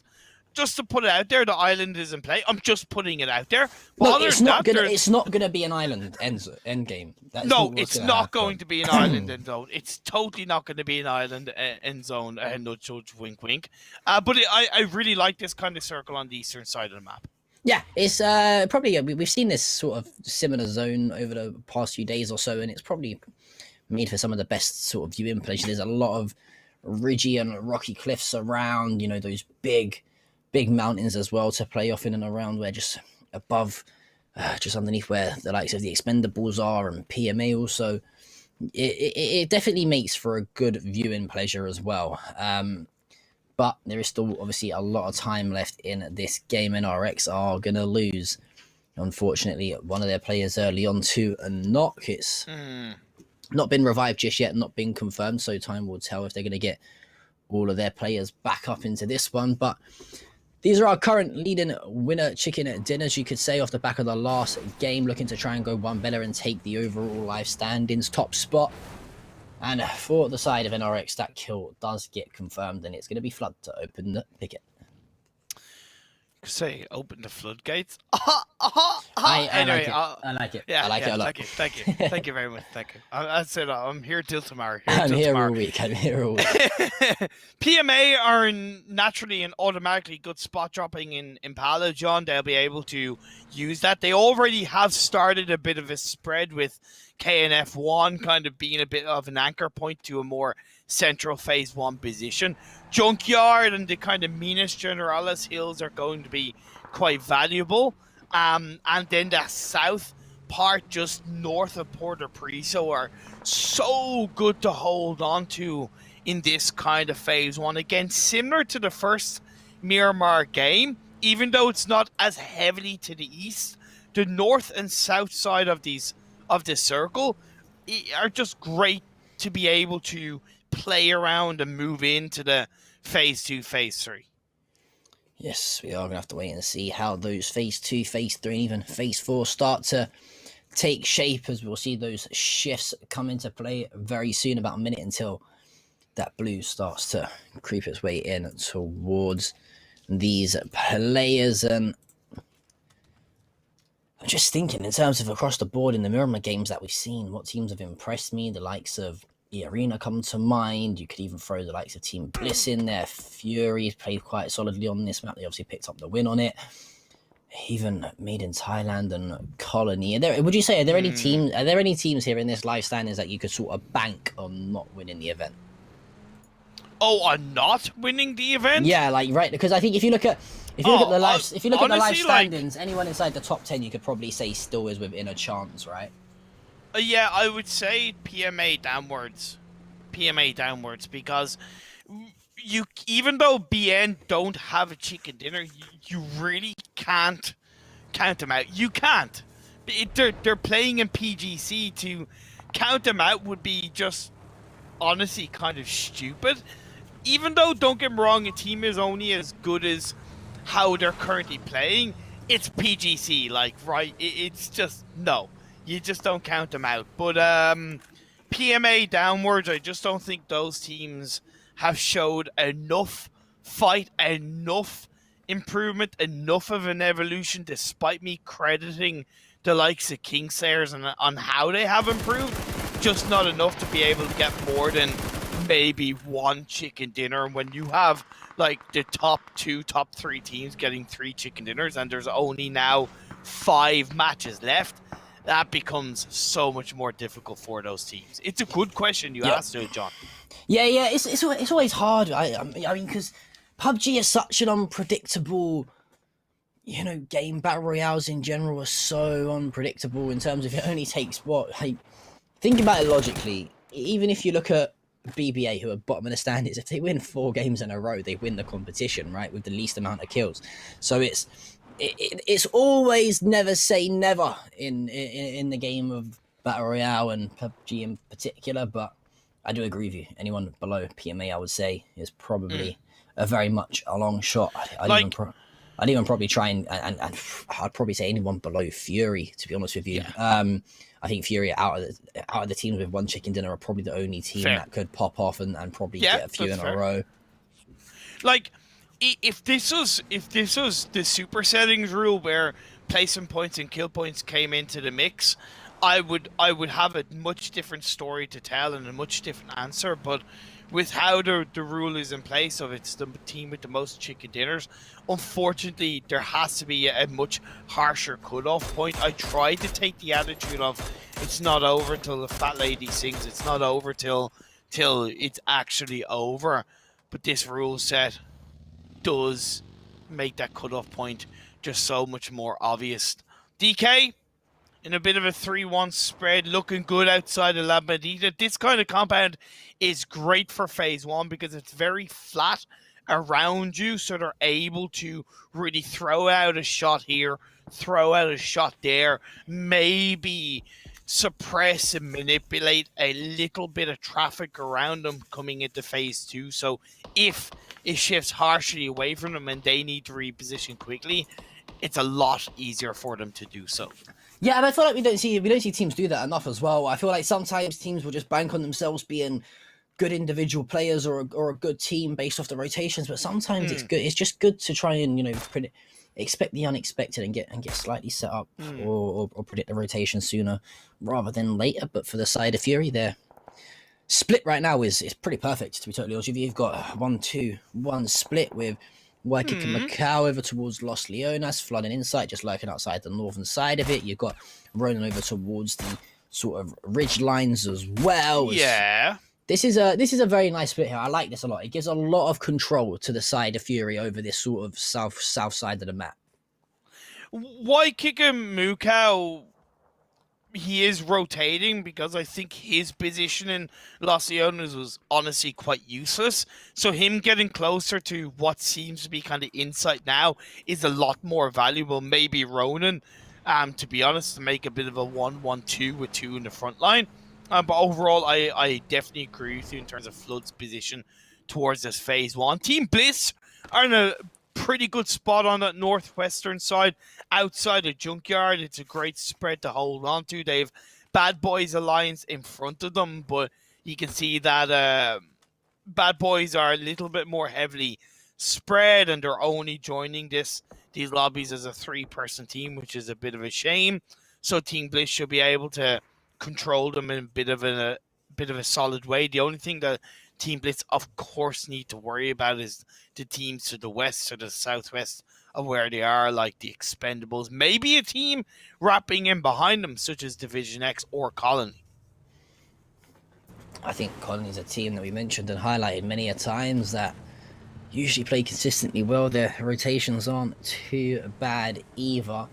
At least 9 times out of 10 they're not. So definitely the potential in that one. But, well, for the side of Maiden Silent, they are going to elect to get in those vehicles and get themselves over towards La Benita, as they're trying to get themselves set up a little bit better. And I've been really, really impressed with the Arena's rotations today and their spreads and their sets. Right now, they're over towards Impala on the eastern side of the zone, just hugging sort of the shoreline and the cliff line of the bottom of the road. And it looks like they're going to go for probably a 1-2-1 split as well to try and control this southeastern region. But NRX, though, they've creeped all the way around the back of Los Leonas, and they're coming into the south side of it as well. Yeah, like, really not as many teams opted to go for that kind of north hill of Puerto Prisa that I highlighted in phase 1. There's reasons for that, because it's generally a less rotated area in terms of drop spots and rotational path lines. So if you go there too early, you're also not getting that much information. So I kind of get it. But of course, with phase 2 shifting down south, it has left that area of the map wide open for the likes of E-Arena and NRX to push in and solidify themselves with. Fury do need to be aware that their split becomes a little bit riskier with that phase 2 shift down south. DK kind of getting a little bit in between. You got Kingslayers to the west of them. Just to be a little bit aware that Fury, I'd nearly prefer 3-1 on this phase 2 based on where they're positioned. It's always hard, right? It's always hard to decide in the way you split. It's such a tough decision to make, whether it's a 3-1, a 1-2-1, or a 2-2. It's so hard. And, you know, just the fact that you can sometimes have the extra player with you in a 2-2, or just the 2 extra players if you're in a 3-1 and leave that solo player on his own. It's such a difficult decision to make, and sometimes it can prove costly, but nothing too much to worry about yet in terms of these players across the board and their splits. Speaking of split, it looks like the side of Team Bliss, they're going to start to rotate their way in, led by the anchor of Monty, as they've got over towards the compound at the bottom of Impala. And, well, Colony, you said they could try and come home behind the northern side. They've actually wrapped all the way over to the northeast. They've gone past the side of PMA and BBA. This is a very, very risky rotation. They're leaving themselves wide open. Now, I appreciate that they have gone where they've kind of wanted to go. That dip is pretty decent in terms of protecting against Impala, but it's also at risk of nades. The fact that they're separated is also pretty good, and they're recognizing that it's not the best place to be. So off the back of throwing out a little bit of a nade, a little bit of a smoke, they've gone, okay, let's just move. Let's keep rotating. We'll find a better spot down on towards that southeast. Between Team Bliss and E Arena shooting at them, it's a little bit trickier. You can see that Colony, their vehicle is smoking up. Rain nearly blowing that bad boy up. Not quite the case as we are getting into phase 3, and it has gone down the southeastern side. Colony able to hold on as a full squad will benefit massively with that phase 3 shift. Yeah, like that a lot. The risky rotation seems to have paid off as of now. You've also got to look at the likes of Team Bliss. They seem to be set up quite well as well. It's going to be Bad Boys Alliance trying to hold this squad off of PMA and E Arena. They're going for an equally risky rotation. Both players have decided to just steam on their way down that road and get closer to their other duo. So it's gone from a 2-2 split to a 4-player stack for them. A lot of risky rotations here from either teams, to be honest with you. There's a lot of open ground. DK, DK is stranded right now. They're in an awful spot. And that's why I appreciate that Fury did, even though it's not like 3-1 like it suggested, it's a really strong 2-2 split from Fury. Like, a really strong 2-2 split. And they've been tracking DK for quite a while. I don't even know why DK made that rotation, to be perfectly honest. Well, we look at Xiaoji Dui, look at the Punish Division X Gaming. They've gotten 2 kills with the Expendables coming in to get a third. And that leaves the KG down to just that one player, G Gakon, and he kind of really has nowhere to go. Luckily for him, Bao Nam come into third party Xiaoji Dui. Yeah, Bao Nam played his third party fantastically. They're going to find the team wipe as well sooner rather than later. Zest finds the kill onto Upture, and it's all up to Jervis, who instantly everyone's going to turn their attention onto that lone car. But perfect play upon the third party there for the side of Bao Nam. That's the side of Bao Nam we want to see. That's the type of Bao Nam we need to see. We've been missing throughout the competition. The smart, intelligent players that they are to just let people do the hard work, come behind, see you later, Xiaoji Dui. They're unfortunately going to be eliminated here as they bow in 16th spot, which is not the best of situations for them to end the game, and considering they did lead the life standing boards for so long. As I'm just trying to take a little look at the map here as to see where people are coming from and sort of the setups. Bao Nam, they are going to have to try and deal with the side of the Expendables though. Yeah, there's a little bit of a it's tough because if they go up towards the north, not only are the myth there outside the circle, but it's very flat terrain where the 2-person split of Fury really comes into play. So really their only proper entry point is through that kind of northwest to the western side of this circle. So we'll have to see how they play that. Made in Thailand, they're going to push in. They realize that coming in through the north on the open field was a no-show. So they were like, okay, let's just push in and we'll take the fight against whoever's there. Job done. And that's what they do. They don't fully win the fight, but again, what I love about Made in Thailand is that every single move they make, they play it with purpose, and they put 110% into it. They're a team that just commit to it, right? Like, there are different types of teams that will try to let one player go out and get control. The side of Made in Thailand, they'd rather just use the strength in numbers and try and force their way into the right positionings, but sometimes you can come up short, and well, it's up to Thanawat left alive, and Esquiluso is currently going to be revived in just the nick of time. Jacob's still alive in that smoke, finds one, but the trade comes through. Thanawat's there, and unfortunately, Team Extraordinaire are going to bow out here in 15th place. And I love this though from Bao Nam. Have you seen what Bao Nam have done? There's a 3-1 split here from Bao Nam. They're trying to focus towards the likes of the Expendables, but they've left Young Beat all the way up towards the north, and I think they're going to try and wait for the engagements from the likes of From the Fire and Fury over towards Myth, clean those kills up on the third party, and then try and grab this spot for their own. And what I love about Fury and both the Expendables was there was this kind of like beautiful synergy of Fury off the back of the circle centering up, where 2 of their players who were in towards the open compound had the circle, so they put the whole squad there, right? But the compound that the two-man team moved from, the Expendables went onto because they were outside the circle. So it's just that beautiful synergy between those two teams, unwittingly, as King Sayers go down and Colony pick up a couple of kills on that south side. Yeah, unfortunately, for the side of Colony, they're not going to be alive for too much longer. Dr. Logi is going to fall. Escalusia falls as well. And for the side of Balnam, it's a 1-for-1 trade, unfortunately. I think Zest somehow ducking and dodging his way into third survival. Party from Fury.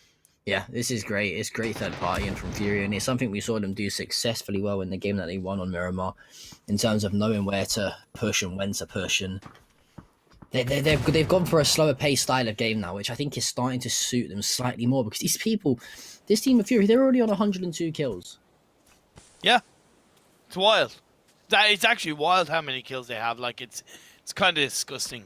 Being perfectly honest, hitting the 100 kill mark in 20 games or 19 games. Well, that's like averaging honest, what? Like it's literally averaging 5 kills a game, right? Like it's ridiculous.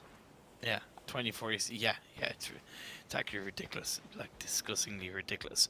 But they still have to close out another chicken dinner to really put themselves in a position of being a massive threat in tomorrow's final 4 matches, because with only one chicken dinner in tomorrow, leaves it with a tough task, because Baonam are eliminated at the hands of Myth. Holding on is so important, but look at Fury. Off the back of this circle shift, their compound is still in play, but they recognize that, hey, we could deal with the team that's behind us. Then we have so much more control on that north side, and we can focus on the likes of From the Future, DK, Team Bliss as an example. So I really appreciate that from White Kick and Mukau, and of course Ronan. To wait and see as Ronan is going to try and finish that player off with a nade. He's got his teammate White Kick and Macau there as well. And there we go. Mention that player Ronan trying to finish the kill off, and does indeed. But we're down to our 11 remaining teams. The side of Blisto still good, as the 4-man lineup for them are still very much alive and kicking. They're using this height advantage towards the bottom side of the road. The Expendables, they're going to drop out NRXs. For them, it's their tournament probably done. If you're PMA, again, you're looking to try and win this game and mount some momentum into tomorrow. Flood, so good at long-range shooting. 8-time scope, obviously it helps him with the Mini 14, but it's just so consistent. Let's be fair. Fury are in the goddamn best position of this game right now. Goddamn. Because even if the circle shifts away, they're able to do so much work from a distance, and all the other teams are taking each other out, that when it's all said and done, and even if the next circle shifts away, Fury will have so much space around them to push, and they'll have all the information in front of them. Team Bliss holding on. PMA are eliminated, and if Rain can get that double revive, that will be so valuable of keeping Team Bliss in a position of taking a chicken dinner. I think he might be able to get that double revive off as well. But Flood, though, for the side of Fury, and just look at the confidence from Fury. They're still 2-2 split, even though we're heading into... They're not relying on the compound. Phase 5. They're just trying to get as much control. Oh, Insight. It's so smart. It's just so smart. It's honestly, it's fantastic from Insight to not even bother shooting a bullet. Wait for the nade to land, spray at the same time. Ronan does get caught with his pants down though, as Mastodon finds the trade. And Insight, if he can pick up this kill, the squad of Fury are looking fantastic. The Expendables, they're going to fall. It was Colony who took those out. And there you go. He's been spotted. There you go. That's great. I think the revive will come through on some Ronan as well quite comfortably. There's no one around them apart from the side of DK, but they did fall, of course. And I mean, this is looking like a clinic right now. This is a clinic from Fury. It is. It's like when you see plays like that, you're like, yeah, that's why they're in PGC, right? It just simple decisions like not relying on the compound is so good. It's so goddamn good, because look at that circle shift. Yes, they still have the corner of their compound in a circle, but because they spent the last 5 minutes being beautifully proactive, taking down Myth, taking down DK, their job is so much easier in the 22-minute mark in that late game where we're down to only 5 teams, 18 players. 18 players left, and well, for the side of Fury, 4 of them are theirs. As Flood, he's so good at the tap firing, honestly. As Insight's going to try and find one as well, and I just still love the fact that they're really not relying on that compound. They're sending 2 players out to be so aggressive as well. The side of Bliss, though, they have got from the future towards their northern side. They've got... This is actually going to be a brilliant end zone. We've got 5 players. We've got probably a 4v4v4 at one point. This is going to be a brilliant end to the game. It really is. E-Arena have a tough job in front of them because Colony are kind of bearing down on them and really slowing them down, being honest. And yeah, okay, the Blue Zone will hit Colony first, but that really hurts E-Arena's position of pushing across the road in a bit of a calm way. And at that point, they might get targeted by the likes of the Bliss or, you know, Fury. So it's really not easy for E-Arena. It doesn't hurt that they have 2 players knocked down. Yes, Colony, though, is trying to make the surge forward. It doesn't matter because, well, Fury are there playing once again the third party to perfection, and it's crazy. You've got 2 duos on the side of Fury fighting 2 different fights, and they are just cleaning house no matter what. Sissy, though, the last... Well, not the last player. He has got Farrells to work with. Sorry, one of the last players, though, for the side of the arena, trying to find the nade. Doesn't. Flood finally knocks Hikaru. And for the side of From the Future, you're down to 2 remaining players. E-Arena also. This is looking like it could be Fury being good for it. Oh, wow! Jesus, Sissy clutching that up absolutely wonderfully against Colony. I was not expecting that. Sorry about the reaction, but I just didn't think he'd be able to clutch it up because Colony had done such a good job of kind of whittling down the players from E-Arena from kind of a bit of a tougher position. So fair play to Colony, but good survival and clutch from Sissy. Fury, though, still looking probably the strongest here in this final game of the day, as we have got one more set of games for you tomorrow. Matches 21 through to 24. You guys are not going to want to miss it, trust me, until we'll find the conclusion and crown the winner of the AOC Masters 2021 for PUBG. And just trying to take a little look at the spread across the zone here. You've still got a lot of control from Fury on this western side. Man and YQQ for the side of From the Fire. They're quite split, not looking too good. And I think if anyone's going to try and stop Fury in this game, it's probably going to have to be Bliss.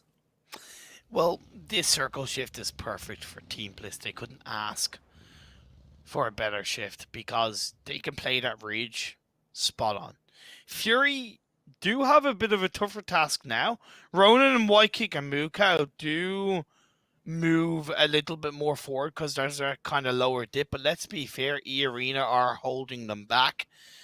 And both these teams are in a position where if they overextend, they can get third party by either Team Bliss or From the Future. However, From the Future don't look to be in a spot to be aggressive right now. So I think if there's going to be any kind of 3-way dance, it's going to be between Fury, Team Bliss, and E-Arena. A little bit worried, though, for Bliss. It sort of reminds me of that chopstick ending and the sort of dip that they were stuck in throughout that game. They managed to dig their way out of that one, but I think it's a slightly different situation. I'd probably say that the dip actually favours them this time towards the backside of the Eastern Road. And, well, as we hit our 27-minute mark here in our final game of the day, we are going to be back tomorrow for more games, so make sure you tune in at the same time. It's going to be Faros trying to take some shots over towards Insight. And I'm trying to think of how Fury are going to go about. Oh, look at this. I think for a second I thought Fury were going to go over towards the north and try and wrap behind the players from FTF, but luckily, though, for the side of the arena, they have got those vehicles to play with. So do Fury. They have a couple of vehicles to move with. They're opting to abandon it, at least between Flood and Inside. It looks like it. Kind of looks like it. Waikikamuko and E-Arena, they're going to be firing on up, and I kind of don't get why E-Arena pushed on in, but I definitely appreciate the fact that they went for it, but they pay the price, and this makes the end game so much easier for Fury. It makes it easy, but they've got one knocked, and a couple players are relatively low as well. Team Bliss, though, going to try and take advantage of that if they can. I think That player from Fury should be revived okay, though. He is, and it was Ronan, though. Ronan's still relatively low. If you're from the future, though, you got to try and... He's crawling. I don't think he's going to make it. I'm a little bit worried for the side of from the future. IQQ trying to take some shots over towards Ronan. The revive should come through. Yeah, it's good for YQQ.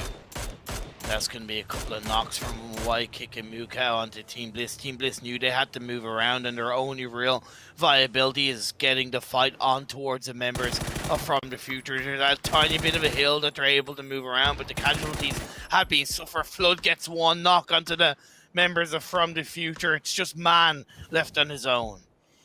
Yeah, it looks like Fury should really have this one in the bag, to be totally honest with you. Oh, that's a great nade from Man. Well, here we go then. 4 versus 2. Fury versus Bliss. As Fury, they look to go the first team to win 2 games within one day. Unfortunately, it's not going to be back-to-back, but a very solid performance out of them indeed. Monty, though, you want a player that can pick up kills, it's definitely him. You've got Bryn to work with as well, but surely the side of Fury just collapsing together. They trade the kills, they win the game, and then it's like that's exactly what they want to do. Absolutely wonderfully executed game from the side of Fury. Monty and Bryn, you got 2 Australian teams going up against each other. Very experienced against each other as they look to play in towards the final moments. Nades are reigning supreme. The mini red zone is being set up, but you can also see that Fury are not taking this for granted. Technically, they don't need to move any further. The blue zone is doing the work for them. Yeah, you can see the rotation though from Bliss start to come in. Monty though is left on his own as Bryn falls to the blue, and well, although he does find Kukao inside isn't gonna drop as Flood's there to trade, and Fury, they get their second chicken dinner of the day. Quarantining from a hotel in South Korea as they prepare for PGC. We questioned their ability to close out these games. We didn't question their ability to frag out, as they proved up until today's games that they could get kill after kill after kill. Well, finally, they answer the call. Finally, they break that mold, and as soon as they break down the wall, the floodgates open up, and they end today with the chicken dinner, with a double chicken dinner, and they set their sights firmly on that first place with 4 more games to go tomorrow. It's a fantastic win from Fury. Yeah, it's brilliant play from Fury, honestly, and they dictated that whole game. They played it flawlessly. The confidence was flowing. They played a 2-on-2 split pretty much for that whole entire game at times, which is absolutely ludicrous. But this was Battlegrounds starting thing off with SGD. Guess how many kills Fury got in that game? Guess. 20, maybe? I would Not say. far off. 17. Yeah, they were just taking every single fight. It was crazy. It's honestly ridiculous. Like, I know the highlights are up, but honestly, I just can't help but feel like it was straight out the Fury show. It was the Fury show. They were so proactive on that position. The 2-2 split here, the 2-2 split there, the compound hold, the movement out, dealing with Myth, dealing with DK. Every single fight they took, there was a reason behind it. There was a 2-minute head start purpose behind it, and you know, their gameplay was just so good. Nothing else in this game pales. Everything in this game pales compared to Fury's play in this game. Yeah, I mean, I think you kind of hit the nail on your head, and I couldn't say it better myself. You know, sometimes you can get carried away by, you know, sort of talking about a team for too long, but I don't think you can't say anything about how good Fury were. Even this here, just the knowledge from inside to just throw the nade. There's no point wasting your ammo. There's no point trying to reveal your location. The nade hits, he sprays to confirm the kills, and it was just so good from Fury across the board. The confidence was flowing. It was kill after kill from them. They third-partied fantastically well, and unfortunately, though, for the side of Bliss, who was left in that 4 versus 2, things just couldn't go right. And I'm definitely going to message Insight today, because I really want to know if this was part of their plan all along, right? To plant the foundation of kills across the first 3 to 4 days, and then in the final 2 days to kind of focus a bit more on the end game, on closing out the chicken dinners, because right now they're in a position of as you get to the leaderboard, of having well over 100 kills. So if they get one more chicken dinner, of course you're kind of relying on Bliss from the future in Division X Gaming not getting another chicken dinner. But my point is, Fury gets one chicken dinner tomorrow, they're automatically in first by like 30 kills. 170 for Fury with 2 chicken dinners. Insane. I'm calling it now. Fury win the first game, Fury win the second game, back-to-backs, and then I think Bliss or From the Future will win the third. Yeah. And we're gonna go into the final game in sort of like a 3 or 4 horse race with people that can win the event. But wow, what a fantastic day of PUBG action, in particular for Fury as well. They've really set them up with some nice play to go into tomorrow, the final day, unfortunately, of the AOC Masters Tournament 2021. And I'm excited for it. I know you are, Imperium. We're going to be back here at the same time tomorrow. So for all you people watching at home, make sure you're here at the same time tomorrow. I'm not going to give you the time zone because it will probably be absolutely incorrect from my point of view.